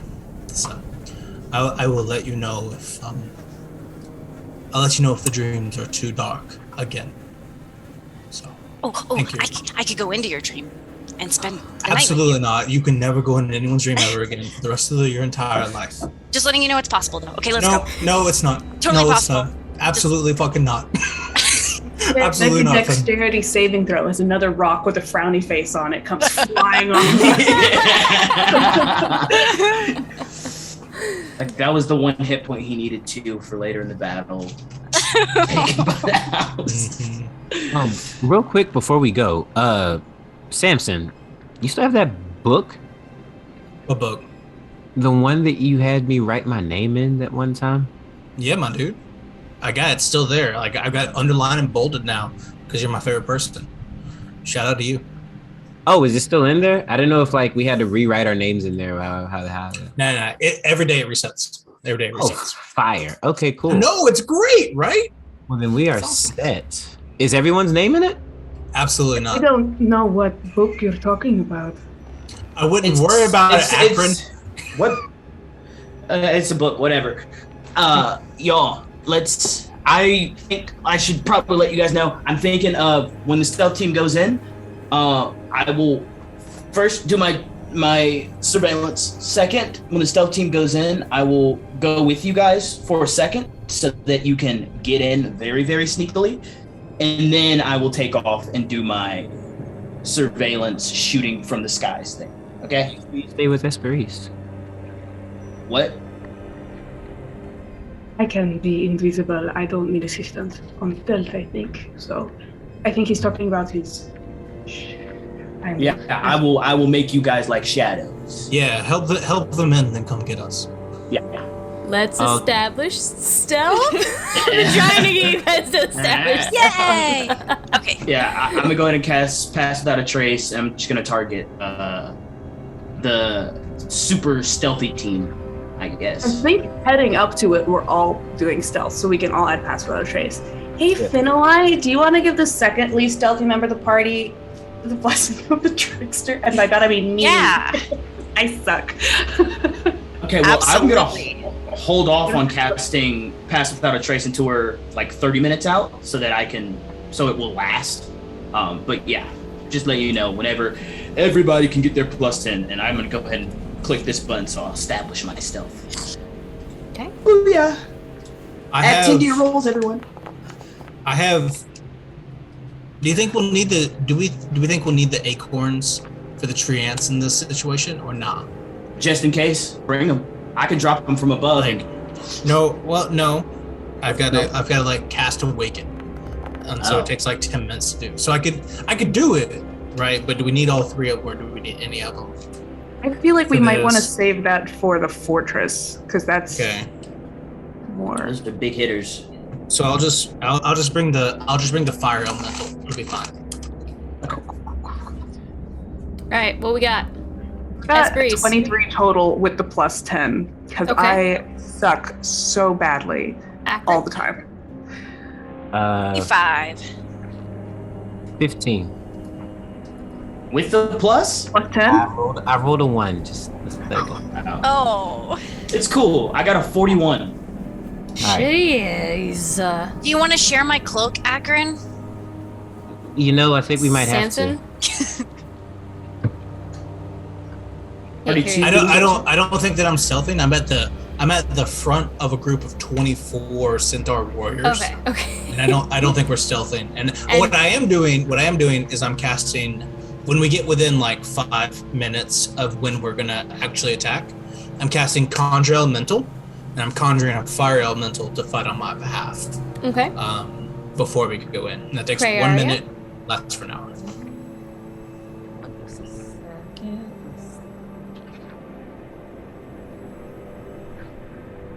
Davion is acting up for me. That's cool. While You want us to roll? Prey rolls, you all approach Elrix's estate and see this massive rotted out tree. Finlay, you kind of shiver at the sight. It's not a fey oak, but it's just as large. And you can't help but be reminded of your time caught in the dream world, confronted by Vera. The manor of the Shade Witch, with pale, hollowed-out windows that glow a sickly yellow up along the trunk like a castle spire. Vines draping all around the bare branches. It is damp and dewy everywhere here. A constant drip from the neighboring plants, smaller towers that look like moral mushrooms just jutting up out over the sharp branches along the top of the balconies that overlook the rot below. Bulbous pods hang from the vines down the branches, lanterns casting light all around the base of the tree. And you see a few gangly fungal creatures, the lash tongues that Losum mentioned, standing guard along the base entrance, their limbs long and thin, fitted with thorns, their heads almost 3 times the size of their bodies, with large crocodile-like gaping mouths that hook over the bottom jaw like the beak of a bird. And every now and then they open their jaws, yawning to reveal a writhing, sludge-covered tongue. And that is what you see on approach. And with that, I think that's where we'll take our break as you approach Elrix's manor. We'll talk to him. Nah. Don't worry. Nah. Don't worry. I got Nah. you. We'll see y'all in a second, yo, while we argue with Brandon real quick. I'm gonna let him on fire. We're gonna go to break real quick, and when we get back, we're about to find out what's inside this manor and how this is all gonna go down. So we will see you all in a little bit. Happy New Year! Happy New Year. Yeah. And We need that on a shirt. It'll be ours. Trademarked. Happy New Year. Trademark Happy New Year. Can we? I don't know if we can trademark Happy No one New has Year. ever said it before. This is the first Happy time New ever. Year. Incan Live. All right, so Let's do it. you all approach. What are we doing? You feel stealthy as you sneak up to the massive rotting manor. The lash tongues are just lazily like eyeing about. I think Luden is probably taking the lead if that's okay with everyone. Yeah, so Luden is just on his dragonfly. His dragonfly is also stealthy. He used the other ones that he had. Like, I think I have 10. So all of your dragonflies, if you're taking a dragonfly and or butterfly, are stealthy, and it's just like we're all like straight line kind of thing. You're using you can't even see the sky. The canopy is super thick, so you're just kind of moving in within the moss and just like kind of like darting around the kind of Spanish moss that's straight down, and using that to your advantage as you're navigating your way over to that balcony. And so once we get near or to the balcony, is there like a canopy over the balcony, or is it just like an outside how do we describe this balcony for me? This so it will be the tallest tower. I say tower because it's just a massive tree with kind of branches jutting out that resemble a balcony. But you see on this balcony, like it is very, very large. It's the largest one at the very, very top. You see there isn't any moss hanging. It's not touching the canopy, but it is tall enough that you can basically see the entirety of the gloaming court roughly from that height. Okay, yeah. So he will fly and just like stay near like the trees and stuff like that, and he's gonna take a look and just see if there are any guards or if there's anything immediately at the balcony. Go ahead and give me an perception check. Awesome. I was like, oh no. That's a 25, I think? 25. Let me see. 25, yeah. It says 25. As you're kind of like gliding around, circling this balcony, this top spire that kind of juts out around the tree branches, you can't see a whole lot from where you are, but you do, because you are far away, but you do notice, doesn't look like anybody's in the room. There is a fire lit, there is a glow. You don't see anyone. You see a massive bed. A massive canopy bed, it looks like. So you get the scent, you get that. That's basically what you ascertain from that distance. But no one's in the room. Okay, yeah, Luden will look at Esperise and do the same thing that we did. This is basically, we're all talking in our heads, shiznit, and she's relaying everything. But he's just gonna say straight up, there's no one in the room. It looks like Elrix's room or somebody's that's important's room, so we need to be careful as soon as we land and get in there. But there's nobody in it currently. There is a fire lit, so there's probably somebody that was either there before or someone that will be coming back soon. So we either need to be very, very quick or prepared to murder, like heavy hit, whatever comes through the door quickly and silently, like we did that chick with our hand. And are there any questions before we go in? Because we need to go like fast, and you can relay all that stuff. Question, are we all going in, or were there people on lash tongue duty? How are we splitting? Is Samson like down below at this point? How are we all split up at this He's moment? just like, I'm Samson down there with like 24 centaur soldiers, like a quarter mile away, ready to charge when the time is right. I mean, whenever Samson talks to me, I am relaying whatever is going on in the battle or within the field, basically. I don't know where everybody else is, but I know I'm here with y'all. So are there any questions before we go? Because we need to... I have a question. What if a servant walks through the room? We're not supposed to kill them, right? How- Right. Well, we have to incapacitate them. No. We don't have to murder them, but we need to incapacitate them. I'll deal with them if a servant comes through. It'll be fine. Okay. Cool. Explain that they are in the middle of a small coup and they can leave. Yeah, I got it. Awesome. Okay, I might as well. I am the utility guy. I'm going to cast, so I've already used that spell slot. I'm going to cast Goodberry. And I'm going to give, how many of us are? 1, 2, 3, 4, 5. I'm going to give everybody 2 good berries. And he's going to be like, worst comes to worst. This is an easy way to revive a servant that needs to go down. Okay. Very quick. Each of us get 2. And if they're talking too much or if they are too loud, and we'll be good. Very important DM question, because I don't think Esperis has ever attempted to do non-lethal damage before. In some DMs rule it different ways. Can you do non-lethal magical damage, or is magical damage always lethal? Like if I magic missile somebody, can I make it non-lethal? Like magic nerf dart? Because I've had DMs That's before who a- say that only weapons can be non-lethal. If you're using magic, if it would kill him, it would kill him, and you can't. yeah, that is an interesting question. I would say I don't think you can do non-lethal unless it was like, because then you have sleep, right? You have a sleep spell that you can use. Like there are spells that can be used that are non-lethal, but if you want to take them out non-lethally, I would say like punch, backhand of a pommel of a sword or something. Bludgeoning damage. All bludgeoning. Bludgeoning damage. I don't think you can do it with magic though, unless take that's 2 spell more. specific to being non-lethal, like sleep or Okay, something. so I don't want to basically- accidentally kill anyone, so thank you. No, take 2 more of these, Esperis.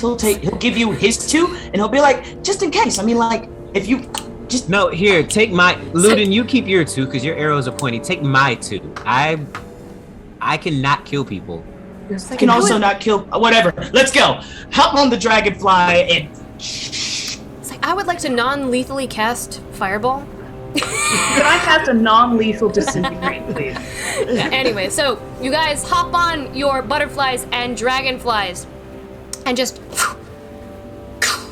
wings fluttering out, coasting on the air, trying not to flap as much to gather noise, just kind of coasting on those currents, circling up and around, using the darkness and the tree branches and the moss to your advantage as you swirl upward and just very, with your stealth checks, very lightly land on the balcony. Immediately, like, run to, like, you know how, like, it comes, like, our balcony comes out. I go, like, to one of the sides where it's not in the opening, and then I take, like, a look and a listen to see if anything is coming Kind or of like near us. looking in? Yes. Yeah. Looking over, you see again, like you see much more of this room, that this chamber holds a massive 4-poster canopy bed. What looks like ribbon-like cloth hanging down from the canopy, kind of dancing and moving within the room. The sheets of the bed are completely pristine and made without any trace of wrinkles. The fabric is in a deep moss green with a sheen of satin. And a large pool, kind of carved into the floor, resides nearby, near the bed, but close to the double doors that you're standing by.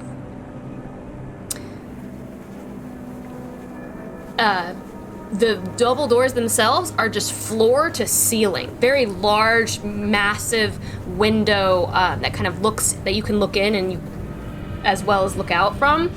You kind of look over and noticing that kind of like pool kind of carved into the floor, you see bits of plant matter kind of floating on top like a koi pond, and there are steps that kind of lead down into the depths of the water. You see the fireplace is lit against the far wall, and it is heating the room. You can actually, kind of holding your hands against the window, you feel that heat, and you can sense that the room is nice and toasty warm. Okay. Above the fireplace, you notice a peculiar set of figures kind of lining the mantle. There's one large in the center, flanked by 3 smaller figurines on each side beside it. And that is what you see. You don't see anyone in the room. I want to prepare greater invisibility, twinned, for if anybody just wanders up. Just Esperise is ready for it. Second, something I didn't think to ask before, but we probably would have asked Losum. Was this always Elrix's estate, or did this used to belong to the Rithanawe family before Elrix's took it over? It probably belonged to someone in the Rithanawe family before it was taken over. Cool. 666. Okay, great. Sorry, go ahead, Luton. I was just... Okay. So, Luton will... Oh, no, go ahead, Lauren. It definitely, with everything that Elrixis has touched and everything that has been in her presence, you know by looking at this tree, it did not used to look like this. Like, this is a sickly looking tree, and like everything inside is kind of coated with moss, and it looks as if the tree is infected and sad. Does it look like you said the bed is all pushed? Is there any sign that anyone has been in this room at all within, I don't know, a day? Like, is there like a seat mark? Is there some type of warrant? Is something moved off? Is there any imperfection in this room at all? Or is it just dust? Magical dust? Outside of the moss, of the decor and style of the room, it looks very well taken care of. Okay, Luden's gonna take Esperise by the arm, and he's going to walk like side by side with her, using her specialized and his specialized. I'm gonna keep up Pass Without a Trace because I don't want to drop that yet to detect magic. But okay. He's gonna use you like basically a bomb detector. And as we walk through, he'll also let Prey be right there, because now that we're inside, Luden is here he will basically have made it already known. Now that he's here, his whole goal is 3 things. Make sure y'all are still stealthy, be listening out for anything else that's going on, and looking for any type of items and things that might help us on the journey, of these things that Losum was talking about. Otherwise, this is the charismatic people's mission. I'm just here as support if anything goes wrong. Because if something goes wrong, I'm supposed to alert Samson, and we're supposed to get this battle started. So. All right. Finn's gonna look over to Prey and kind of motion towards the pool of water. Do you think somebody went down there? Do you think she's down there? Do you see the stairs? I don't know. Just look into the water. Should I block it? Are you guys going in? I think we're peering into it right now. Yeah, right now you're peering. You're just all peering through the windows. You can go investigate it if you go inside. Right now you're just oh, we're not inside. Yes, let's go inside. No, there's double doors and your noses are pressed against inside and using her like a flashlight with the magic. Do we see? Did she see anything first before we walk when we get to the door and I stare at it? Is it a magical door? Are there any illusions on this door? The door is locked, though. My eyes can't do anything about that. Well, Actually, come on. thieves' tools. You want to do it? Pray, you want to do it, or you want me to do it? She busts You're down. rogue. You're proficient in these tools. Yeah, I just wanted to pull it up my sheet. Okay. I was like, yeah, it's either me or you. So. Right. Okay. Yes. Wait, do I roll for Thieves' Tools? I think it's a D20 plus your proficiency bonus. It's Dex plus proficiency. Yeah, So so your it should dexterity be plus pride. the same as your stealth, probably.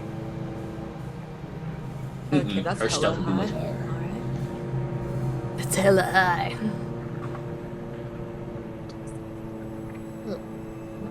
What you roll? What you roll? Alright, so that's a 19. That's gonna be a 29. Wait, no. Yeah. What does this look like? You easily pick the lock on this door. And we'll say it's a 34. complicated lock. What does it look like, Praeria?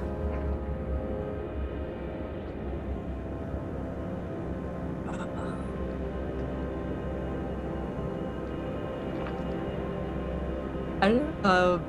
It looks easy. Whatever it is. She just We'll sits say down in there, it's like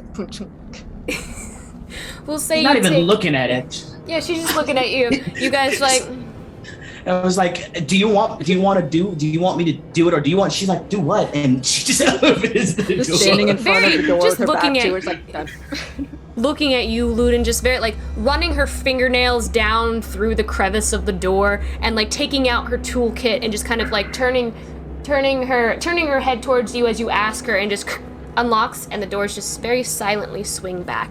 And as the doors open, you feel that heat from the room, from the fireplace. And while you anticipated it would be pleasant, the heat mixed with the moisture kind of creates this humid, swamp-like heat within the chamber, almost like a greenhouse effect. No. I don't know. Akron probably likes it. Akron leave. Feeling really moisturized. Yeah. Okay. Well, if that's the case, do we see anything else down this hallway, or is it just a hallway? No, it's a chamber. It's a chamber. You are in What's- a bedroom chamber. You see the figures along the fireplace. You see that's what you mean. Okay, cool. Yeah, I got you. You were on the balcony. Now you're in the chamber that you've opened the doors. Okay, well, Ludin will usher everyone in, and then he will take Esperise and do what we were doing before, just any traps or anything around, any magical shiznit as she It looks only with shows her. magic, right? It lets me see through illusions and see. It's not like I have X-ray vision. I would just see if something is not what it appears to be. Essentially, I have true sight, but only in a space of 5 feet. So I gotta walk up there. I don't think It's you'd not see detect anything. magic. I Yeah. don't think you'd cool. see anything. I mean, Awesome. the fireplace is magic, but that's it. Like the fire. All right, Pray. You and me wanna check for some traps and shiznit just to be sure before we start free walking in this, because this could be our HQ, our fallback point if we need it to be. If there's nothing in here. Hey, probably for the best. Do you want me to help you, or do you want to do it yourself? I would help you. Okay, I will do it with advantage. Okay. Oh, that's awful. What are you investigating? I'm just looking for traps. Okay. Yeah, I got a 15. Not high. Do I see any traps? But that was with advantage? That was with advantage, Lauren. Yeah. Oh, that's not great. It's but- not good. It's real I dark know. in here. It's gross. Um, It's covered in mold. Ugh. Samson's really good at investigation, and he's with a bunch of horses outside. While you're you're looking underneath the bed, you're kind of walking around, you kind of like begin to like examine the fireplace, and you kind of take a closer look at the figurines, and you notice that the center figure looks very similar to Elrixis, much taller than the flanking figures. The flanking figures, you see a variety of lesser fae, fawns and satyrs and red caps, all lining the sides. You see that Elrixis, She wears a crown upon her brow, and her chin is very prominently and very proudly pointed towards the sky. And the flanking figures, they clasp their palms together, standing and facing Elrixis, each 3 on the side. With your passive investigation, Ludin, you notice the flanking figures' feet are built into the base of the mantle. There are hinges, although very subtle and hardly noticeable at the neck, the ankles, the knees, and the hips of these figures. And there looks to be a scraping mark between Elrixis' figure and the mantle back wall. I relay all this information to everyone. While that is happening there, Finn and Esperis and Akron, you're kind of standing nearby the bed, kind of watching this. Prayari, you're kind of looking over Ludin's shoulder, and you just hear kind of like a psh, like a psh, like water movement. You knew something was in the pool. I want to go look over. There's something in there. Simple. Did Finn just say he's going to go look over at the pool? Yeah, I'm looking at the pool. Okay, I go over. I'll put the mom arm out in front of Finn. Be like, hold up. There's something in there. Hang on there, kiddo. Let me check it out. I'll pat Finn on the head. Need an investigation checks from both of you. All right. You know, I could close it up if we need to. Finn, what's your investigation? It might be better for me to just help you. +1. Awesome. I'm a +3. Wait. Let's get it. Why don't you just wait? No. Something's gonna come out of the water, Ludin. No, we're gonna roll. You ready, You're Finn? right. You're Yeah. right. I did know what team I was going with. Chaos crew without Samson. Oh my god. That is an You that is can an do 11. it, Akron. I got a Let's 6. not pretend Samson anchors us in the non-chaos. Okay. That is an 11. It's an 11 total? Yes. Okay. I wasn't gonna jump in. I was just gonna look. If you combine our scores, though, it's a 17. Yeah, we're really actually. That's very clever of you, but no. So as you're kind of like looking, you're holding Finn back. You're looking in the water. You do see like a little tail fin, like a fish tail, kind of sway and then go back into the water. It was just a fish. Just a fish. Well, What if it's like an evil fish, like a shadow fish? If it is my beautiful magical eyes, if it is not a fish, if it is something that is, if it is polymorphed in any way, if it is disguised as a fish, I would see its true form. Is it a fish? It's a fish. You just don't know Okay, what. cool. Like, As you Maurice, look like, down comes and you up, don't. long arms, both of you. It's a fish. what kind of fish? What kind of fish? That's a good question. Who's proficient in nature? I am. I am. Maybe. I have a +5. Yeah. What do you got? Yeah.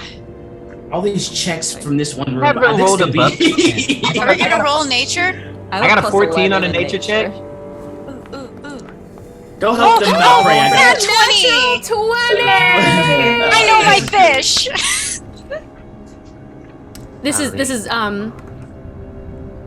is awesome. I love that you got a natural 20.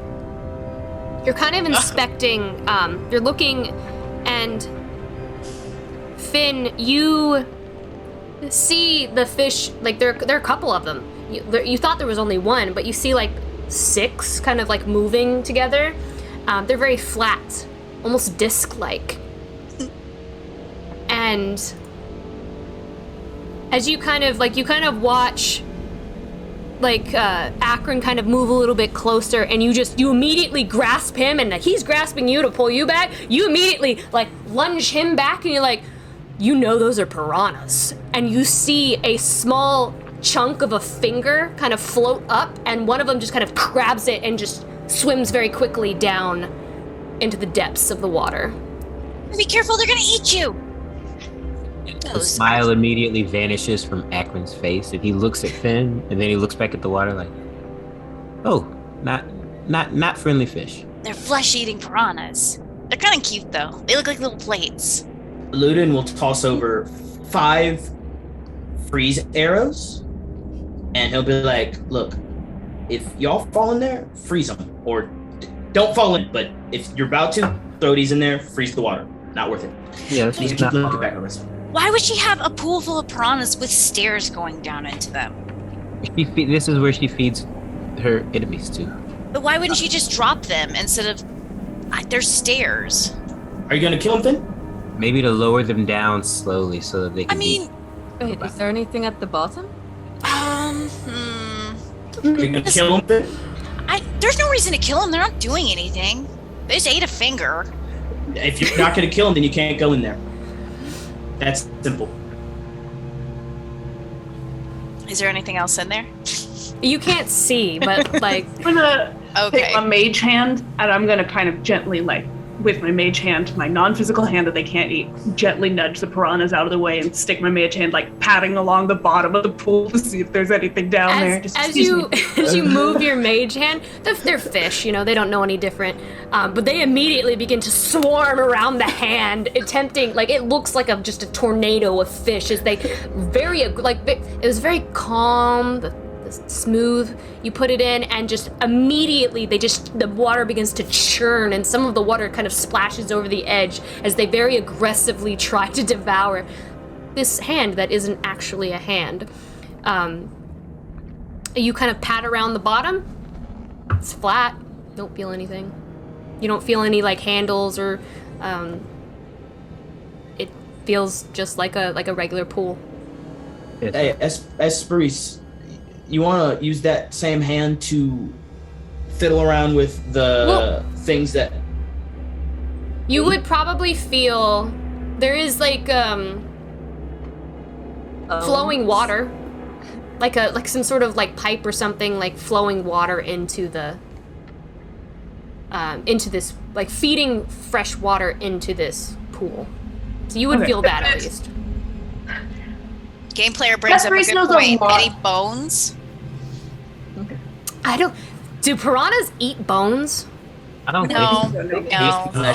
So then yes, I'm going to use Esperis' you feel a lot of bones at the bottom.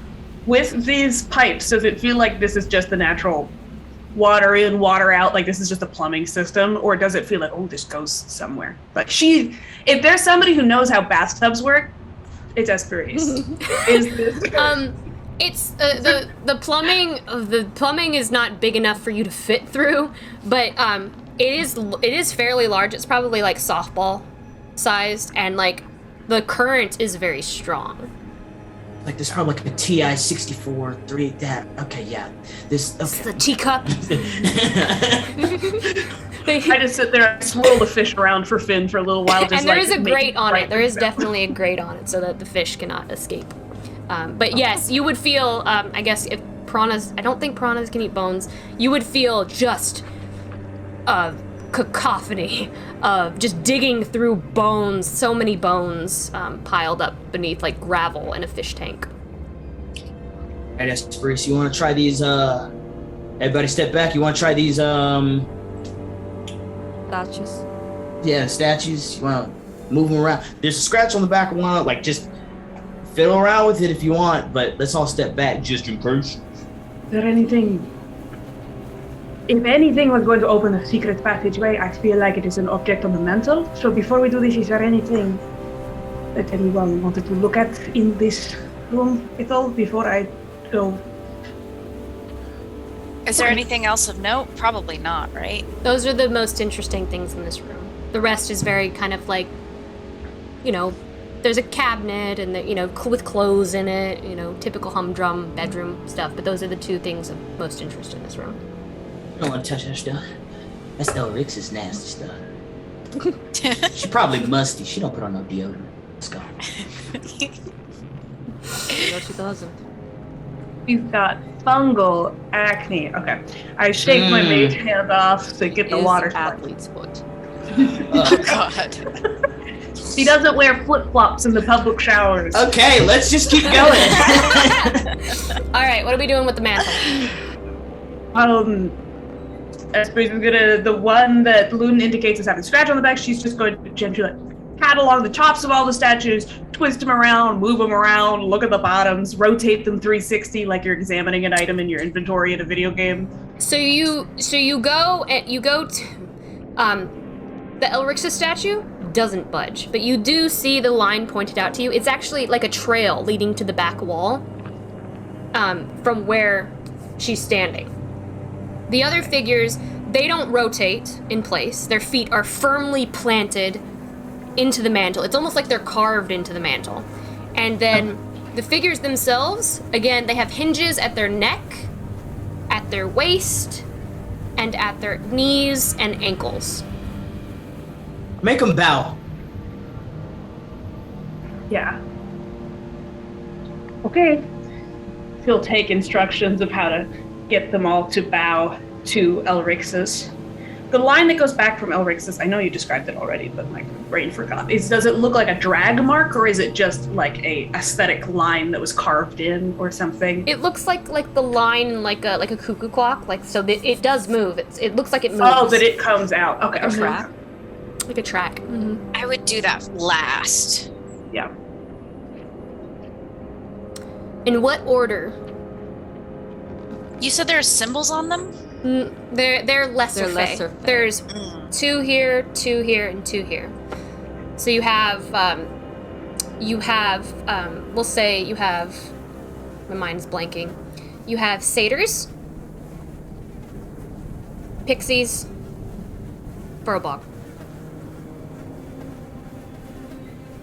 Well, the Furbog will bow last. As Esperise is doing this, Ludwig's gonna head back to the door, take his sword, and put it just like at the entrance, like basically jam it in between one of the like the hinges, so it will not close. And he'll let Esperise keep going, but those doors, we might not be getting anything out of here. In what order do you make them bow? Did Elrixis conquer these people in any order, or?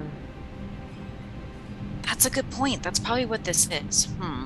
Ritenoe people were the last ones that she believed she had subjugated, right? So I would assume they're last. Should we ask Samson? He'd probably know, right? History check. Would any of you like to make a Akron would probably know. He's got Fey knowledge. I'll assist you on a history check. Make an investigation check for me. Those of you who have not. Okay. First. I want you to do that first. Okay. I'm not very good at investigating, Warren. Well, 16. All right, that's the highest one we've got so far. I set out 1 infiltration, and we've done 2 investigation checks the whole time. Yep. All right, so what did we roll? Sorry. 16. 16? Okay. Looking at these figures, you notice that the Furbog is the gloaming court. The satyrs. Sorry, I got them mixed up. The satyrs are the pixies. What? The satyrs are the pixies? Sorry, the pixies are the winter court. I'm sorry. And the satyrs are the summer court. So the Furbogs are the gloaming court.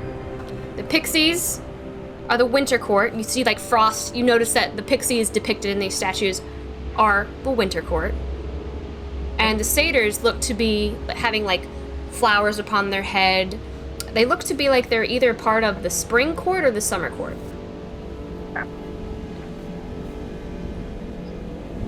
All right. That makes me know everything as a human that has never been to that didn't even know Fae really existed. Inside Out, right? We're going to assist Akron in a history check. All right. Let's get it. So that's advantage, right? Yeah. Let's go. There we go. That's what I'm talking about. That's a 19. Hey. All right. I studied it. You know that. We'll say that you know that Elrixis, of course, she conquered the Gloaming Court, the Rithenalwe family, the Furbogs. Mm-hmm. And with your history check, I would say this actually brings up memories that probably Samson had talked about a while back. where Samir had mentioned that Alrixis, like he was afraid that history was going to repeat itself. And that the summer court would be next, the next court that she decides to conquer. The gloaming summer spring, right? Is that what I'm hearing? Blooming summer, winter. Winter. Yeah. Yeah. All right, Akron, Fey expert. Little punch him in the shoulder. He'll walk over towards the statues and then he'll pause. And he'll cast Mage Hand too, just in case. And Ludo will pull it back to the Yeah. He'll pause. He'll look at Esperise and then he'll cast his own Mage Hand and he'll make a bow in that order. And hopefully nothing happens. Okay, so we're doing gloaming, summer, winter. Correct? Yeah. All right. You make the Furbogs bow on their knees first, and you hear a click, click, click, click, click, boom, and then you watch as the Elrixis statue begins to hold her hands up to the halfway mark, and then you make the second figurines of the Summer Court bow.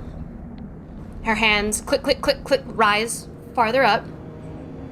And you watch as a shadow begins to form behind that figure.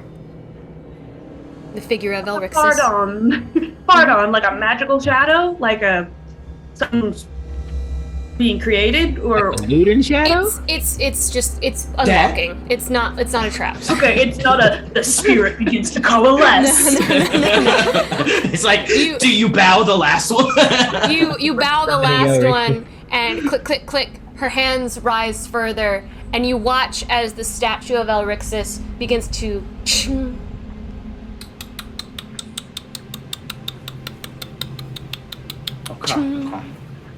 and then she begins to move through the shadow, disappear. And as that happens,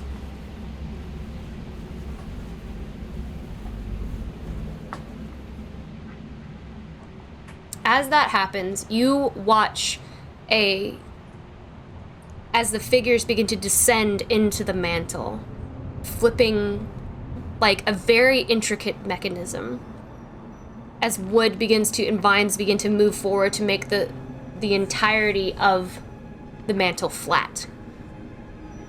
Moving back out, you watch as Elrixis comes back through the shadow, and holding above her head in her hands is a small chest. Ludin will tap Esperise. Mage Hand, open the chest. I look at it before he opens the chest. I put my mage hand in front of his mage hand. I use my special eyes. You What are we looking at? You go ahead and before you touch the chest, you can make an investigation check. How magic? Will you assist me? Yeah, You don't notice any magic. Okay, cool. Yeah, I got your back. If you don't see no magic, let's go. 17.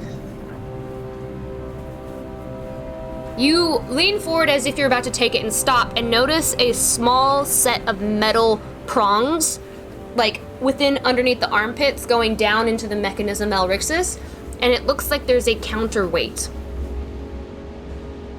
I communicate this to Praeria and to Akron.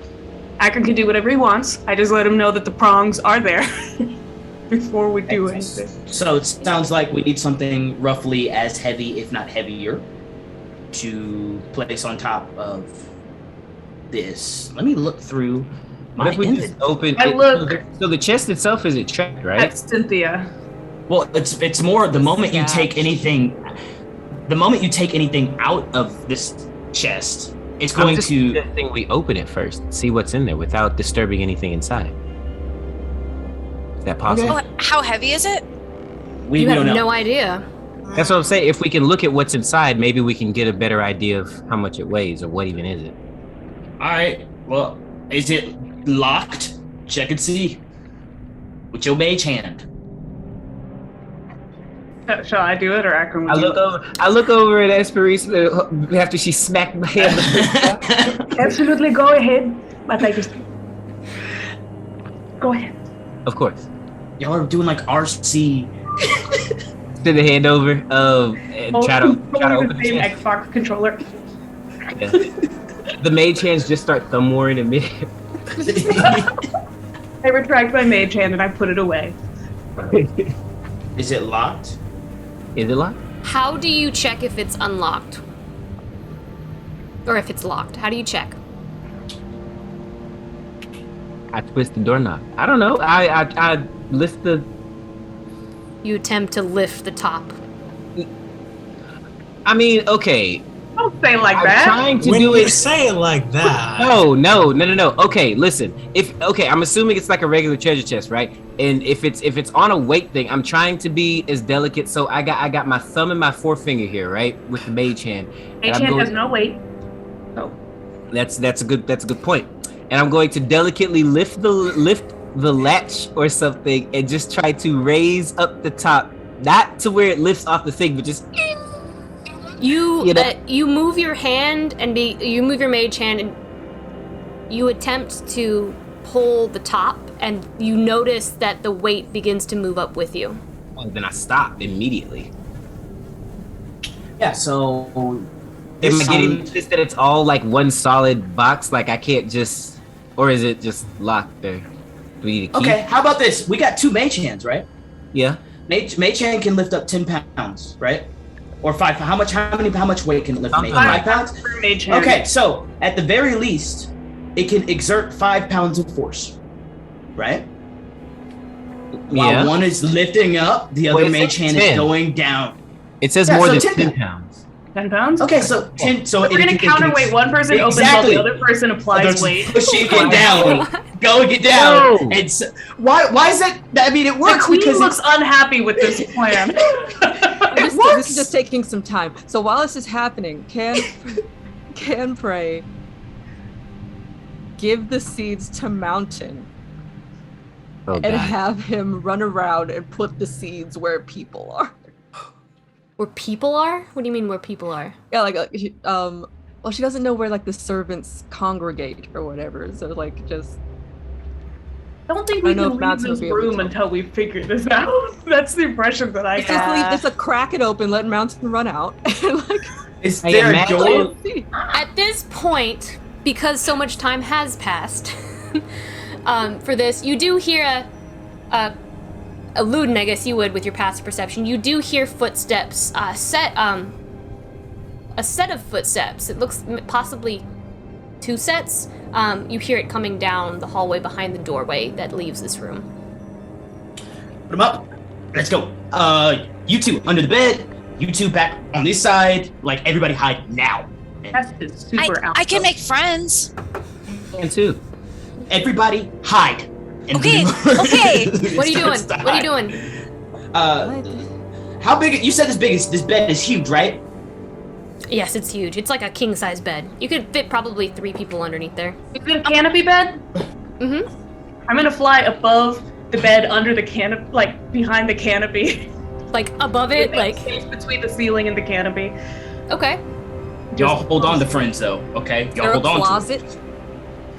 Yeah, there's clothes in there. Yeah, I'm there's gonna a crawl closet. under the bed with Luden. Cool.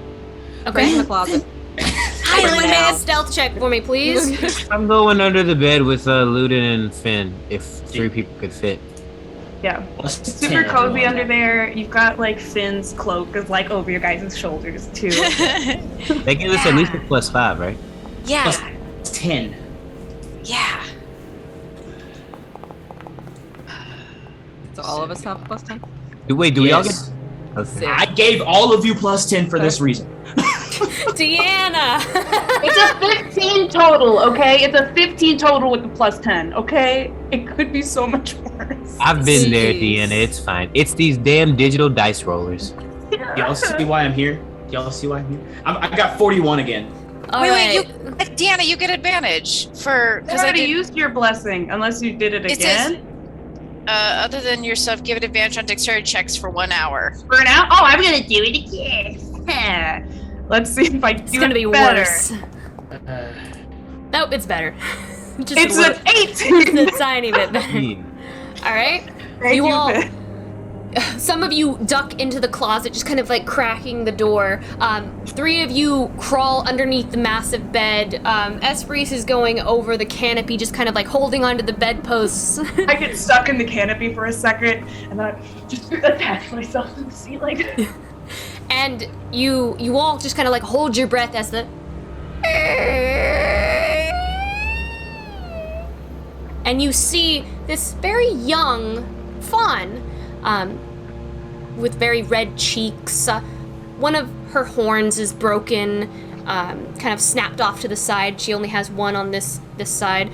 She's holding, it looks like blankets and linens, and she begins to slowly make her way into the room towards the bed. What about that other set of footsteps? She's a fawn. Oh, multiple sense. Okay. She's got Oh my gosh. 4 feet. So you realize, oh, it's just her, as she kind of walks that's what you in, and she kind of places the sheets down and begins to change the sheets on the bed. Esperise, you're kind of looking down. She doesn't notice that you're there, but like you can see the top of her head as she's removing the sheets on the bed. Ludin will stealthily just like almost point to prey, and then go back under the bench, and then go back under.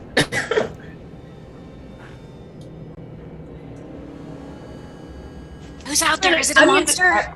I'll tap Ludin since I'm under the bed with him. I'll tap Ludin and be like, I'm gonna send a message to Prey silently.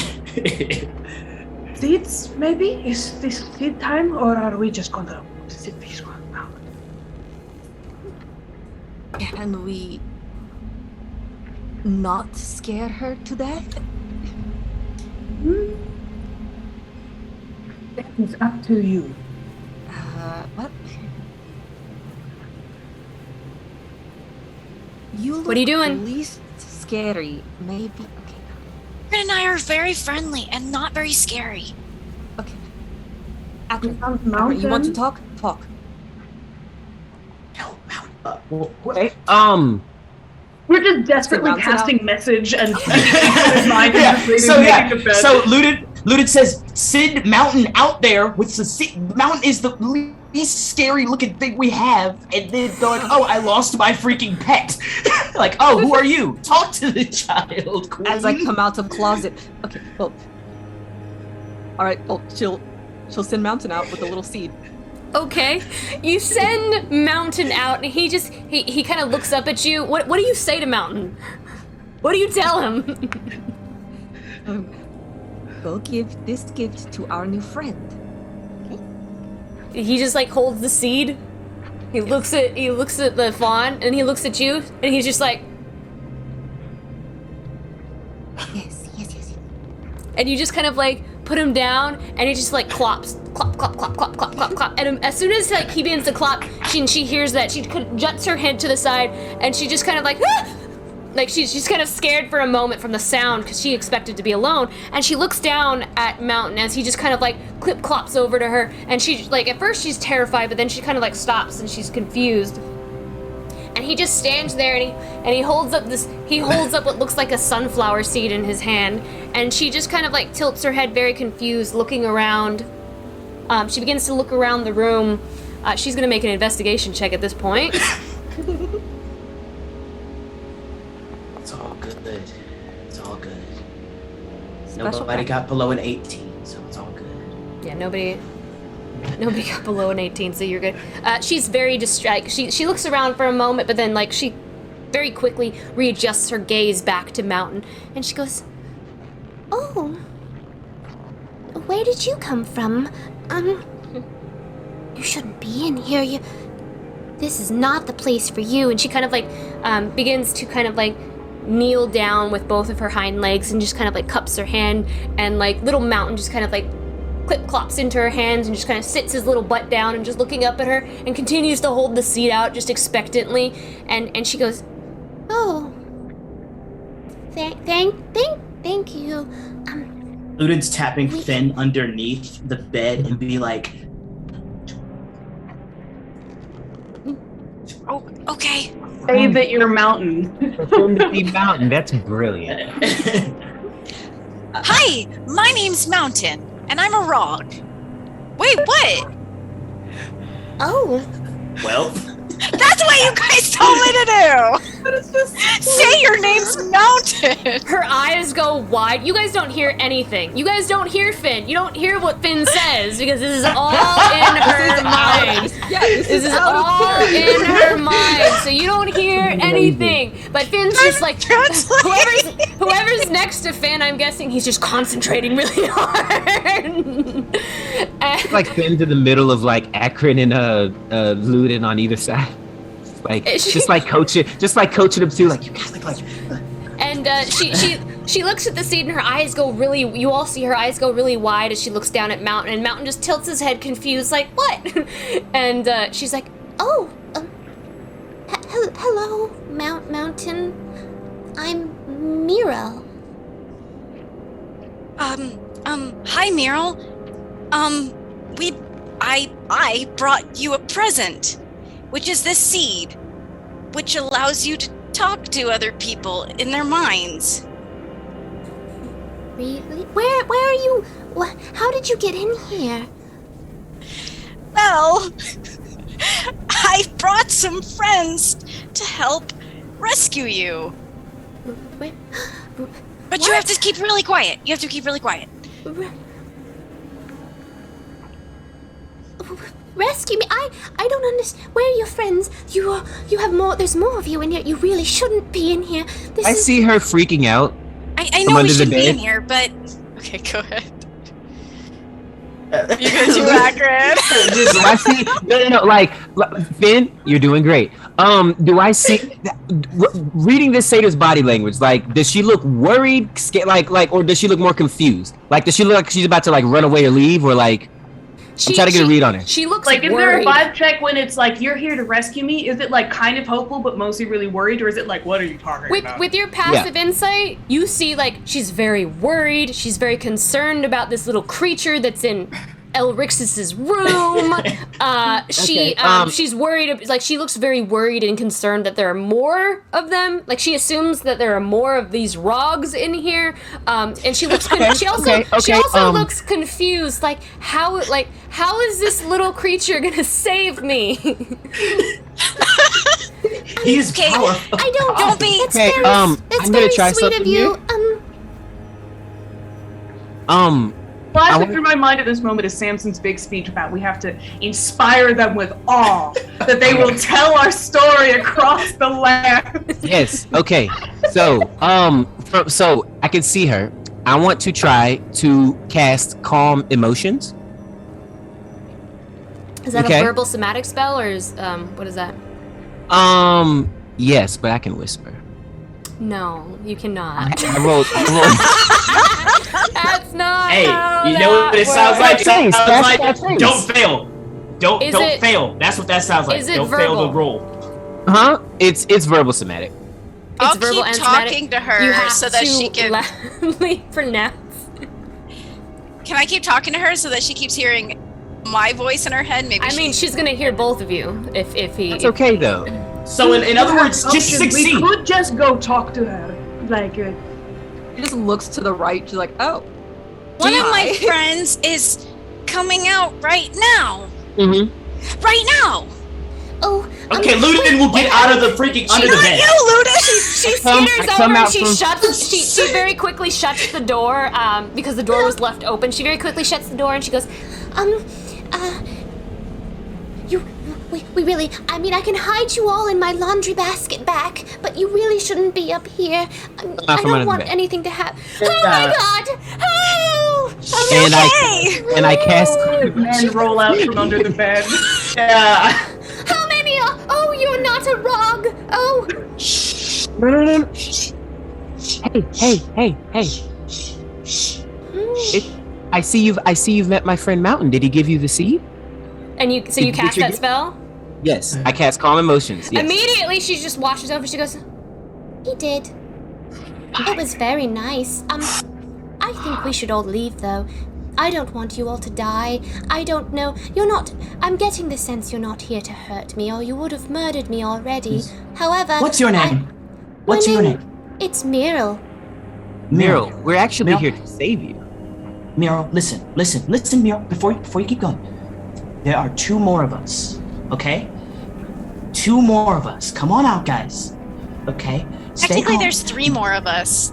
There are more of us. Get out of freaking what is everywhere. What does this calming emotion spell look like? Because I am easily. casting like crazy right now. Okay, so Akron's a flower boy, right? I feel like his calm emotions is kind of like he waves his arms and like little flowers kind of bud all over his armor and like release these like little spores or like pheromones or something, and like they just kind of swirl around her and get all into her senses, and as she inhales, it's like Drugging her up.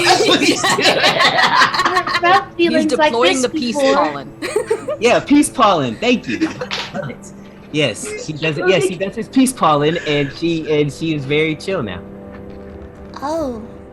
So he's just waving his arms and casting. Oh, there's 2 more of you.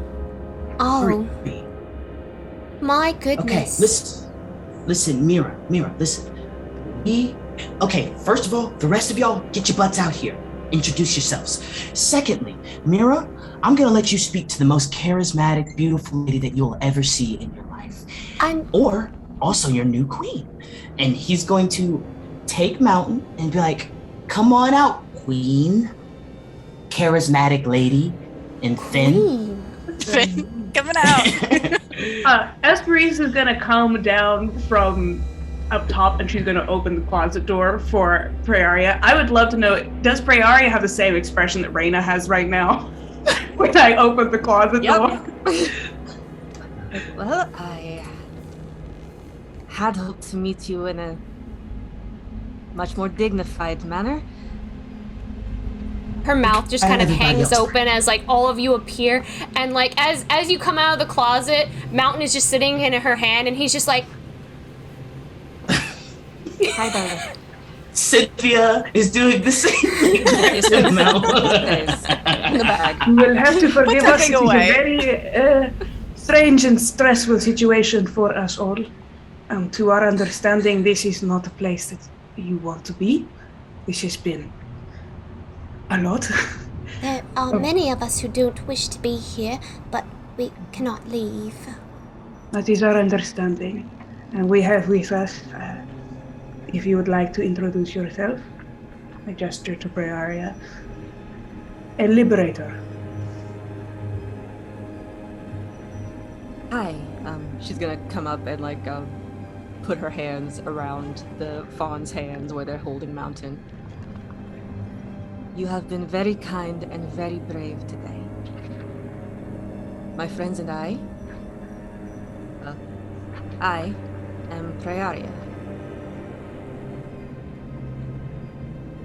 My family used to live here, I think. We were chased away a long time ago by the one who lives here now. And we're coming to make things right. she's And we're not stand. going to hurt. Go ahead, no, keep going. We're not going to hurt any of you. We came here to warn you. You may all leave if you wish. Her face, because of the calm emotions, is very flat and stoic, but you do see a tear just kind of come out of her eye and kind of slide down her cheek, and she says, I heard about you. I didn't think you knew about us here, and we're nobodies. It's No nice one to is feel nobody. like I'm important and worth fighting for. Of course you are. You and everyone in here. Here. The seeds, take these. Give them out to as many of your friends as you can. Yes. The mistress is not here, so you are safe. She is elsewhere. But there was a horrible, well, something had occurred at the prison, and she's been moving around quite quickly and a bit of a fluster, really. So Who you... is she?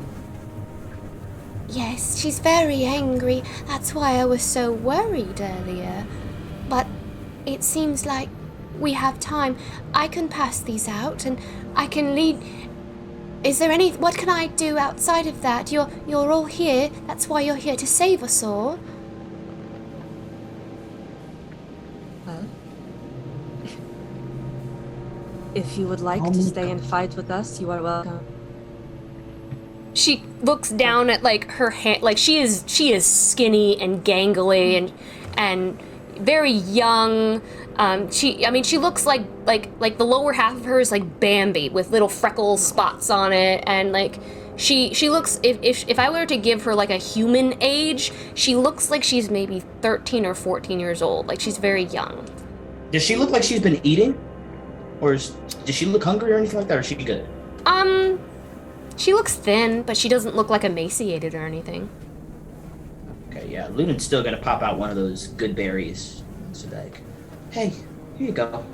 Oh. It's delicious. I like Mountain, like she goes to grab it and Mountain just kind of runs down her hand and grabs it for you, and then he kind of turns and he holds it out to her, and like he kind of like puts it against his face like, you have to eat it, this is for eating, and then he holds it back out to her and she goes, I know that, and she takes it and she eats it. Thank You're you. good, brother. And the state's a few miles to the west of here. Those of you who are not comfortable or ready to stay inside with us, you will find a safe harbor there. Yeah, you can't stay here.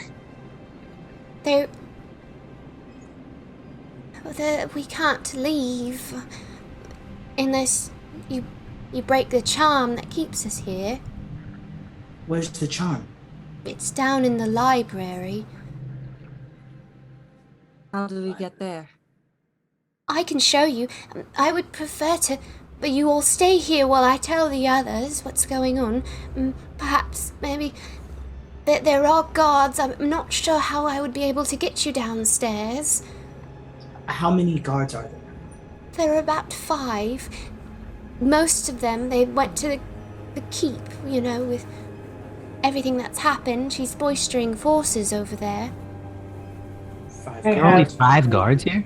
Inside. Most of them- Inside. Yeah, that's I have a very meta idea, so I'm going to say it out of character. Is there something that she is wearing, like gloves or a dress or something, and does Ludin have the spell slots that we could have her wait for us in the library, get down there, pass her seeds out, wait for us in the library, and you can cast Locate Object, and we can find our way to her so that she doesn't need to be there while we're killing all these guards? I don't think Locate we're gonna kill guards.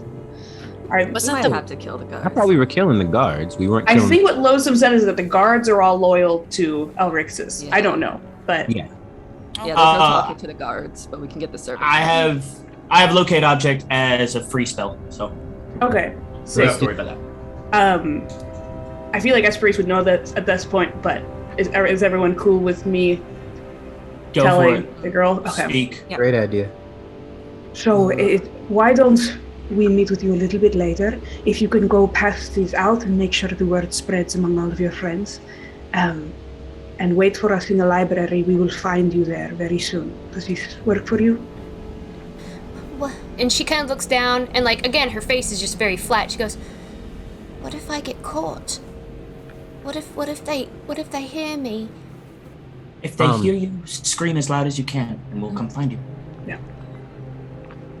Yeah, Akron will walk up to and he's been keeping her calm and everything, and he'll kind of kneel down and get on her level, and he'll put his hands on her head and he'll like trace around her head like that and kind of like make a little like daisy crown for her, and then he'll look at her and says, "You've been very brave, and thank you for helping us. And Queen Prey over here, she's gonna make sure everything's okay?"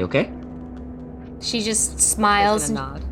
she smiles and she looks down at Mountain and she goes, Okay. And Mountain, like, he hugs her thumb as she kind of holds him, and he kind of waves at her, and she does look sad. Like, she's grown so attached to him in the very little amount of time that she's known him. And Ludin will tap Prey and be like, hey, can Mountain protect her, potentially? No? Well, I don't know how she's gonna react after I drop calm emotions, so. Yes, but Mountain's that big right now, but Mountain's also the species that was guarding Ludin when he was at the house and pissed off, like, what's her name? I think Mountain has a lot of innate abilities that we just probably haven't tapped into. Yeah, would we have to do a nature arcana check to know if Mountain is actually capable of anything, or is he too young? Because I think we would know that at this point. We spent a lot of time with this rock. Have we seen any other rocks though, or would that also be a red flag that something's up? the only rogs that you saw were Brielle's rogs, where you got yours. Can he hide in that she has the seed? Can he what? Can he hide in the same pocket that she has the seed? Yeah, or in between any of the linens? She could put him in the linens and stuff. I'm just saying, if she gets caught, Mountain can be there a lot quicker than we can. Okay, Would give you something to locate object on if you want to just. But again, it's Prey's kid, so it's really up to her. Well, that's why I asked Prearia. What do you do, Prearia? He says, fuck that kid. It's okay if you say no. It's not a big deal. We can get there. She looks in mountains like. Do you want to keep our new friend safe? His arms just kind of drop at his sides, and he looks at you. And he holds his arms out. Yes, that's a no. She'll pick him up. Like if she didn't have calm emotions, she would look so sad right now. It's okay. Well, we will see her again.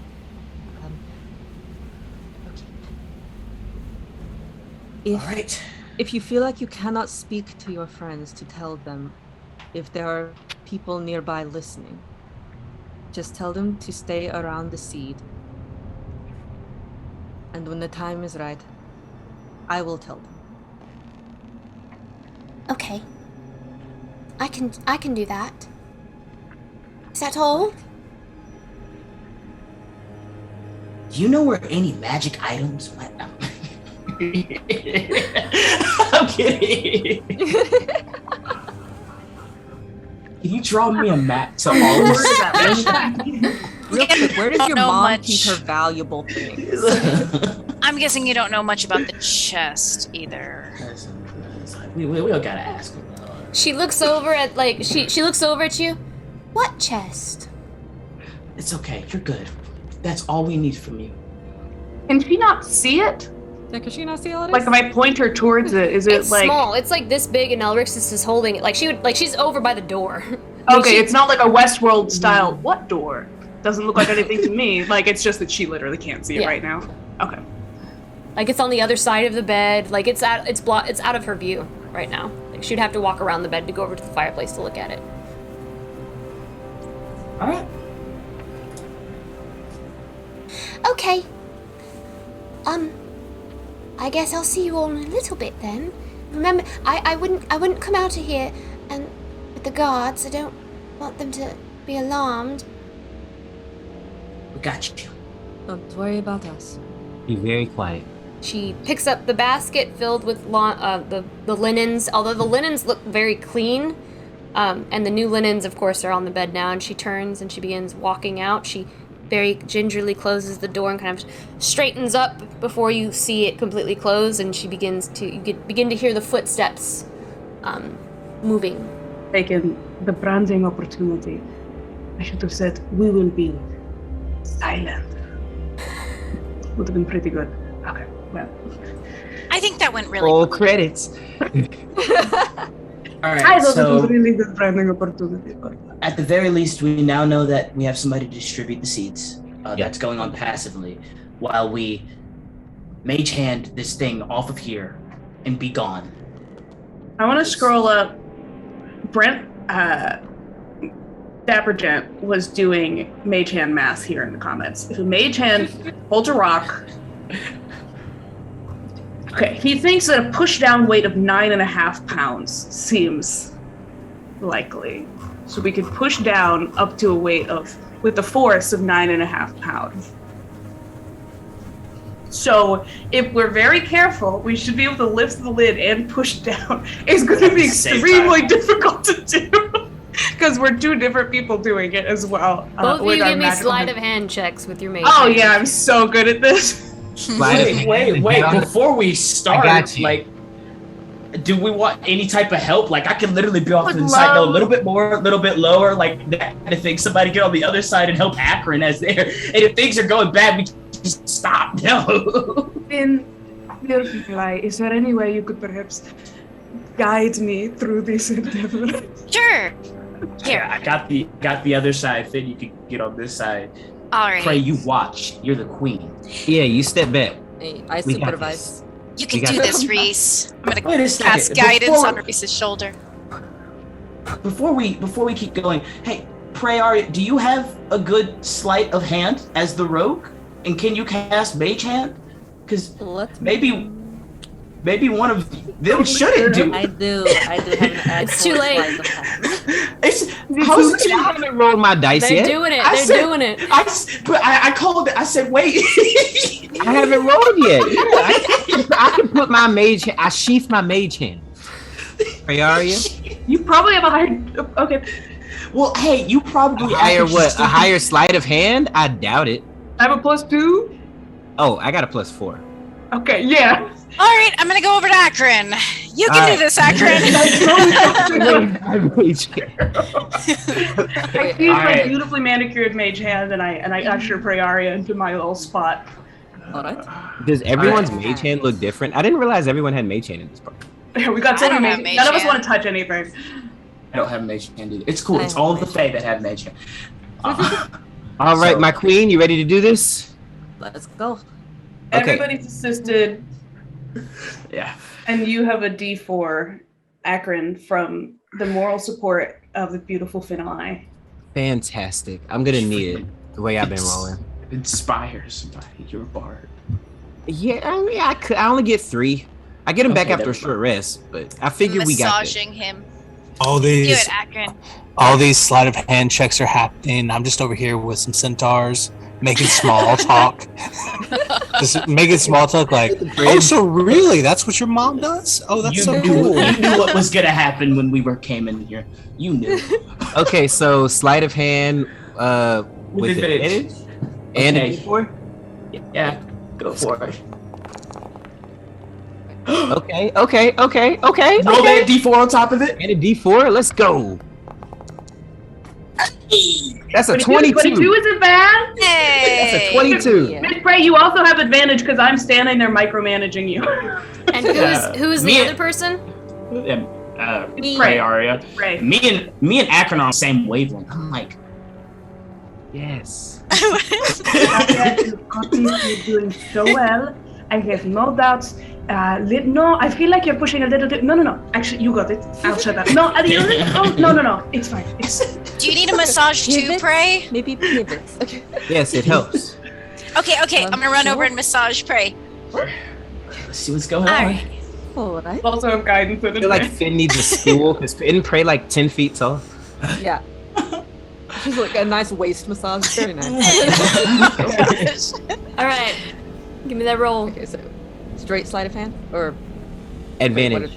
Advantage with a D4. Plus a D. Okay. Lauren's like, What D&D is all about. Stupid bullshit. D4. I can't. I just. I know. It's gonna be like a What is it? Krispy Kreme loyalty It's a card. 34. 34? Yes. You all are in sync. You guys are like you just. It's like you're playing that game like Don't Stop where the bomb explodes. I forget what it's called. It just absolutely your minds are one, and you just are so in sync. Like Esperise is like yes, okay, and like Prayaria. Queen, yes. Pearia, you grab the top, and you begin, like, the force is perfect. It's like it's not even moving. And you lift, it's locked. We unlocked it! We unlocked it! No, we did. This was to check if it was locked. Okay, can you unlock it while we're holding That's it? why I was like, okay. All right, let's do all of this again. All right, we got it. Wait. We have the mage hand weighing it down, right? While it's being picked up? So is it bolted? So is the chest itself like attached to the statue? We can't take the chest off the statue? No, it's not. Do we just take the whole chest off and the mage hand is pushing it down as we do it? That's what I assumed So everyone we was have doing. the chest, So right? unlock the chest in midair, guys. Yeah, you can do that. Yeah, pray, All come right. on like the chest. Wait. But why is the queen doing it? You know, Just- like So really who's good grabbing at the it. chest and who's holding it down? I will. I was Third grabbed- mage hand. I am holding it down there. You are As now the holding the get chest? lockpicks out. Okay, two of you I've are pushed it holding- down. Yeah. I'm holding it there so Praeria can use her mage hand to unlock it. Akron, you are holding it down Holding over it. there. Do I know how much this weighs now to see, so I can start telling Ludin to go through his bag for something that weighs about the same amount? Can you feel So that it? Akron doesn't have to stay here forever? You're not a human weight, but you could essentially like go through his bag or have someone go through the bag and just kind of like, estimate. Like you wouldn't like this is 3.24 Is it about the same weight as pounds. Cynthia? hey, don't give up Cynthia. You're trying to do that. You can't take her. You wouldn't be able to. I'm sorry. Right, okay, so Dex plus... Can me just holding the box be helping? Was it plus my stealth? Or... It's plus your dex By the and hand, proficiency. right? Wait, Oh, what? Plus your dex and your proficiency, so it should be the same as your stealth. Yeah. Okay, cool. Roll the 24. Holding it. This is insanity. Alright, 24 as my mage hand just like the fingers just twist into a key and go in. Your mage hand just begins to twist, like vines just kind of going through the little lock and just click. You hear a little click. Open it. Okay, what's inside? What's inside? Okay, I guess we opened it. What's... Do you take it to you so you could look in it now? Oh, No, I lower the mage hand and they use their mage hand to open it up. But you're It's so still holding the trap down. Yes. I'm holding the trap Okay. down. All right, so you open up the box and you're looking inside Prayer. You see it looks like 3 individual jewels. 3 they're almost like brooches, and like each one is a different color. You see the largest black pearl you've ever seen in your life. It's massive. It's probably the size of like I think it's like a kidney. No, not a kidney bean. Yeah, kidney bean, right? Massive. About that, yay big. About the size of a golf ball. Huge. You also see another gem. It looks like almost like a geode, like the inside of a geode, where all the crystals are kind of like meshed together, and it's kind of out almost like hands on each side like this, and the crystals it's like red, like blood red, just kind of going up the sides. It looks kind of like a bat, maybe hands, or like a butterfly, but it is a very beautiful ruby crystal. So let's not touch any of that until we leave, because everything's. And he'll cover Cynthia's ears. Like everything is cursed. Sometimes you get a blessing. But maybe it's used to like Not time. fix the charm, and we should definitely take it with us, right? Yeah, I'm just saying, put it in the bag for now. And if you have to like touch it, I mean, obviously you could get a blessing like I did, but some people can get cursed. Should we put some coins in the chest to kind of weigh it? Yeah. If we can put the box down on the floor, mage hand to pick stuff out and put it in and weigh it out and find the stuff to replace it. We take the time to do that. While I'm doing that, can I do an Arcana check just to see if Finn has a point? Does this seem like stuff we could use as part of a casting, or does it look like they're totally independent magical items? Does it look like this is stuff that she uses for her charms, or is it like this is a necklace that is magical? Does that make any sense?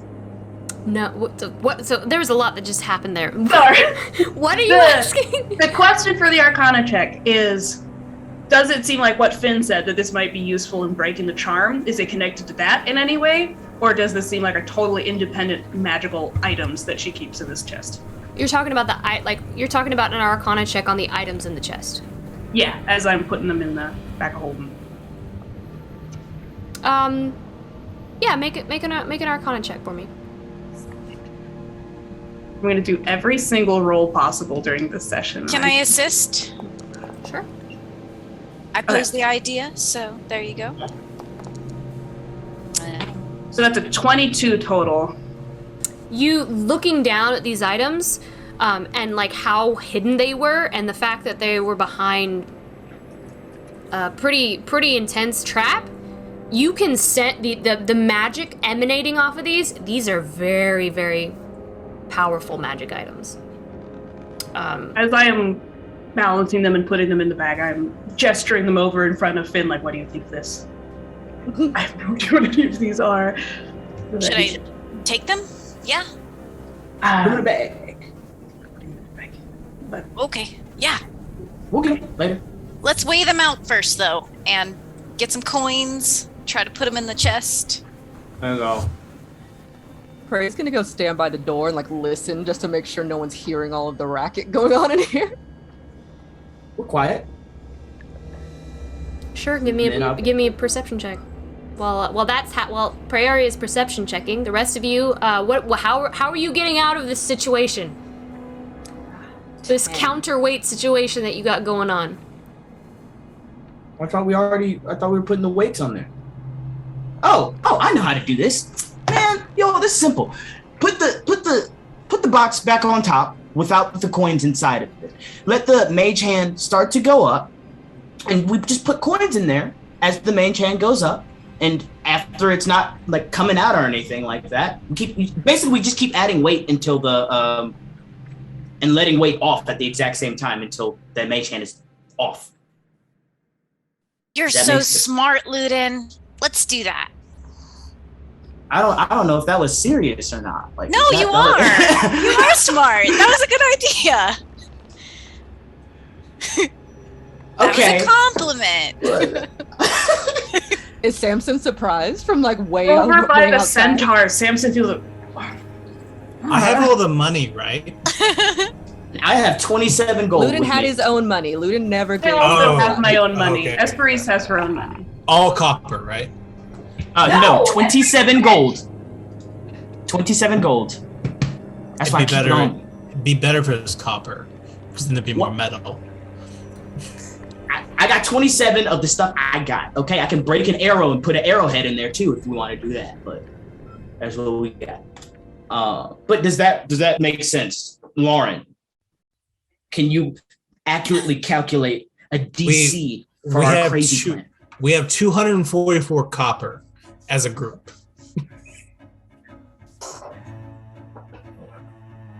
Lauren is so mad. Look at her face. Solving the puzzle perfectly. We're creative. She's like, if you would have rolled a 16 on the investigation check, you would have found the weights that you needed. But now you're over here. If I say something, you guys are not allowed to. If I say something, you guys are not allowed to metagame. Okay. Okay. Well, do we know it after we're done? Then? Okay. Yeah, we can do the after show. Okay. After we're done I want to ruining your metagame night, so you're hard. playing Tell me, I promise. When I tell you, guys are gonna be like, "Oh, okay." We could try putting bones in the.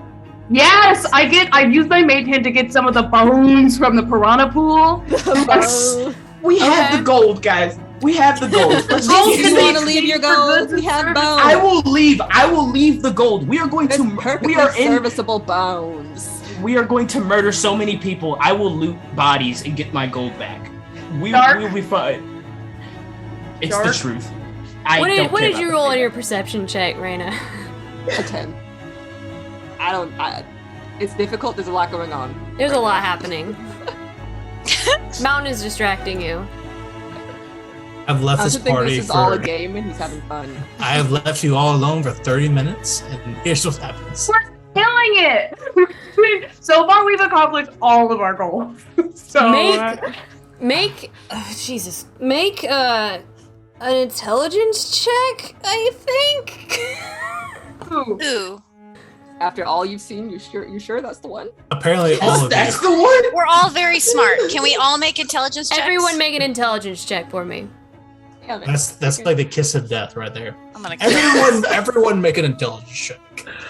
Let's see if your characters are good at this. Yeah, no, Luda's not. 16. I'm so freaking smart. Nat 20. Hey. There you a nat go. 20 for a 21. Thank That's God. what we like to see. 22. I'm a genius. Yeah, high five. All these Akron. people up here like We're so super smart. geniuses. Luda knows his plan's gonna work, so he's not even thinking about the rest of this. He's like, why y'all not going my plan? So, with your nat 20, Finn, you're looking at this and you see how delicate the mechanism is. It would be impossible to be able to create the exact amount of weight with bones to accommodate the jewelry and the pearl. However, you think to yourself, why don't we just disarm it?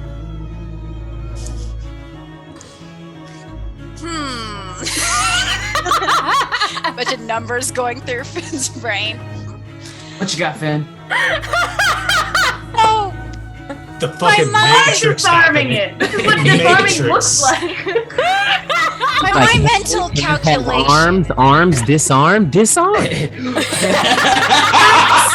There we go. I have a question. What's up, Finn? This is a trap, right? Why don't we just disarm it? And it won't go off at all. What, like break it? Yeah, like break it, but like disarmingly break it. I You love it. This is see the most that the exciting the pins- music is getting. The pins can be removed along the sides of the arms. All right, Ludin goes, okay, I like this, Finn. Mage hands. Mage hands. Go get 'em. However, Finn, with Hold. your natural 20, Oh God. you do know if you fail to disarm it, it will trigger. Okay, so we gotta be really careful, guys, because if we Same- fail this, Same deal then that we did we before? will blow up, probably. It's more trap again, the reckoning. What do you So we're think, gonna Akron? assist Prearia. We're gonna guide Prearia.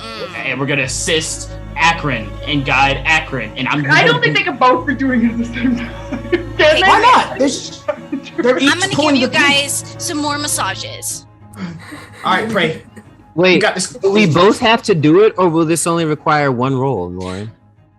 You can neither do one roll or two. It's up to you. It's how do you guys want to do it? Do you I want would one help person each disarm? other if I were you.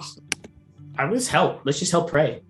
Yeah, let's just give Prey advantage Yeah, Prey's gonna have On what? advantage at D4. and inspiration.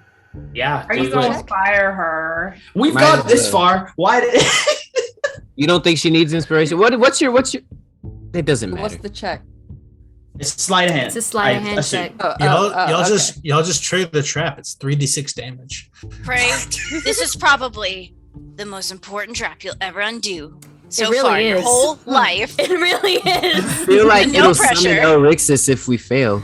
Yeah, I think she comes out of the statue if we fail. There were some shadows coalescing earlier that I'm really worried about. Surprise, motherfuckers. Well, my dad is behind.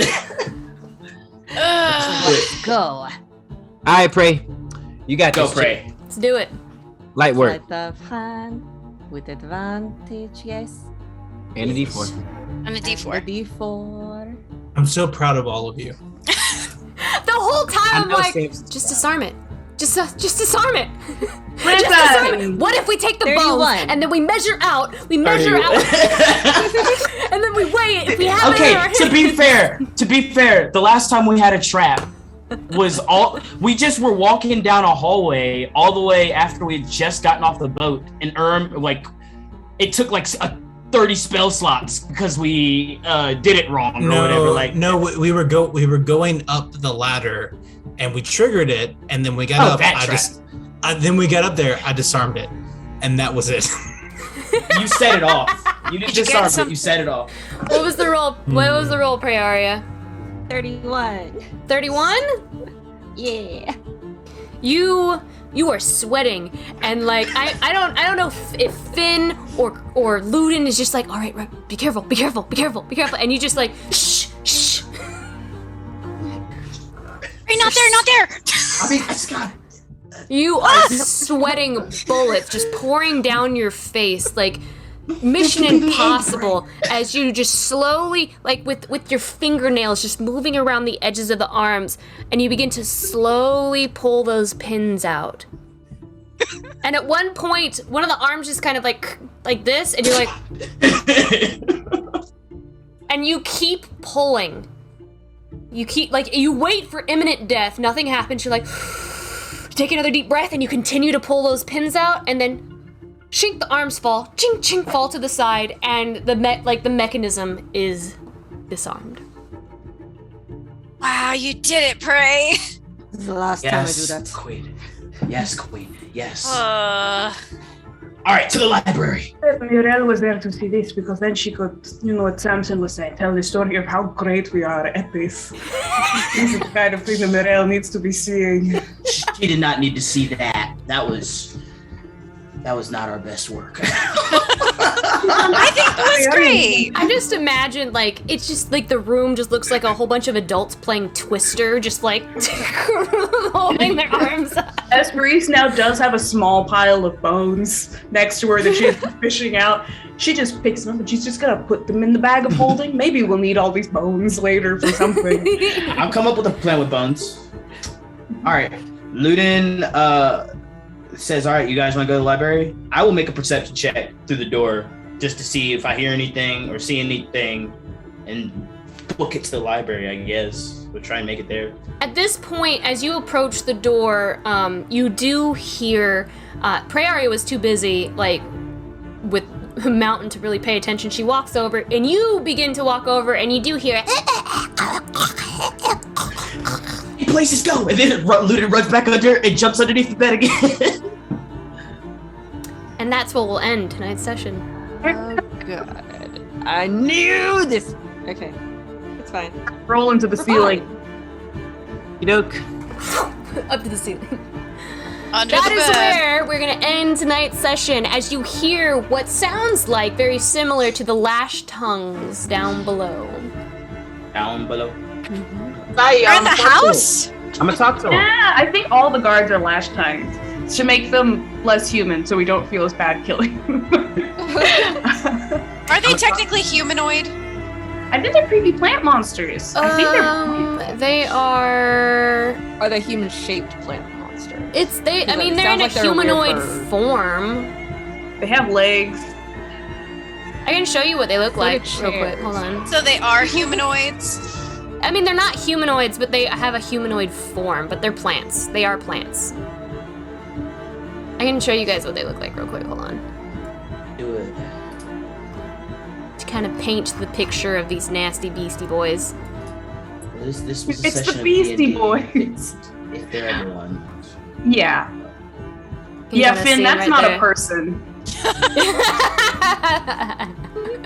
That is my what the goodness. lash Is tongue it looks like. posing? Is it like magazine?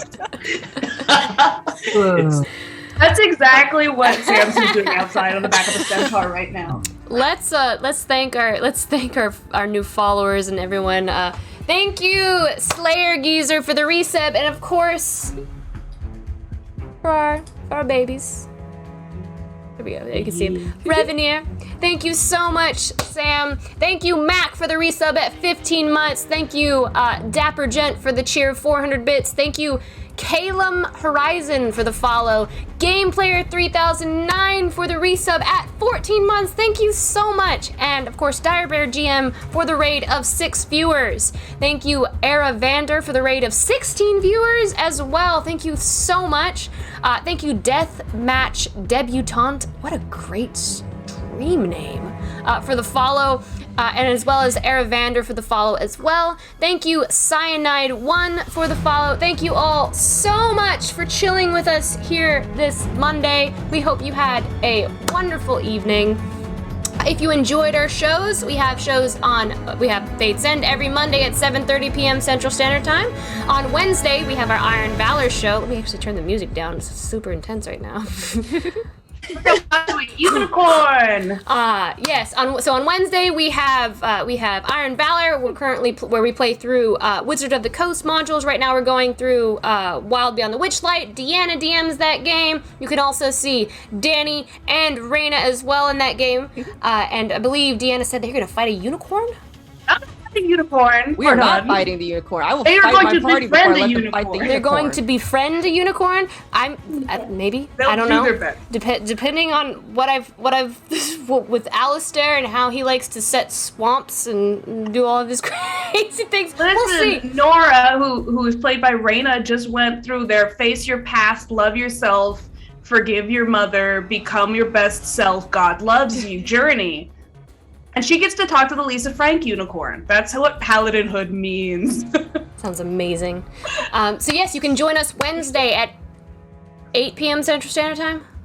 8:30. 8:30. Yeah, 8:30 Central Standard Time. Yeah, sorry, my brain 9:30 is. Eastern. We haven't streamed on Wednesday in a while, so 8:30 p.m. Central Standard Time. On Wednesday, you can join us for Iron Valor and hang with us there. And as well, that show is also very unique. You get to give the party luck. You get to bless the party. You get to curse the DM. It's very interactive, lots of fun. And you can use if you've been watching the stream, you've been earning Valor points. You didn't even know it, but you've been earning, and you can use those on Wednesday during our Iron Valor show to be a part of the game. Other than that, thank you all so much for joining us this evening. We're gonna go on a raid to share the love. I believe we're raiding Lawful Stupid. Are they on right now? Yeah, they are. Good golly. Are they doing like a? I know. Are they doing like a charity live stream? They're usually not on this late. I don't know, but they've got a lot of people. Oh no, they're doing Baldur's Gate Descent into Avernus, Trapped by Hope. Nice. Well, we're gonna raid Lawful Stupid RPG. Make sure to send them some snog hearts, some huzzah mugs, and tell them that Ink and Lyre sent you. Other than that, we will see you all next time on Fate's End. Let's raid, guys! And bye-bye.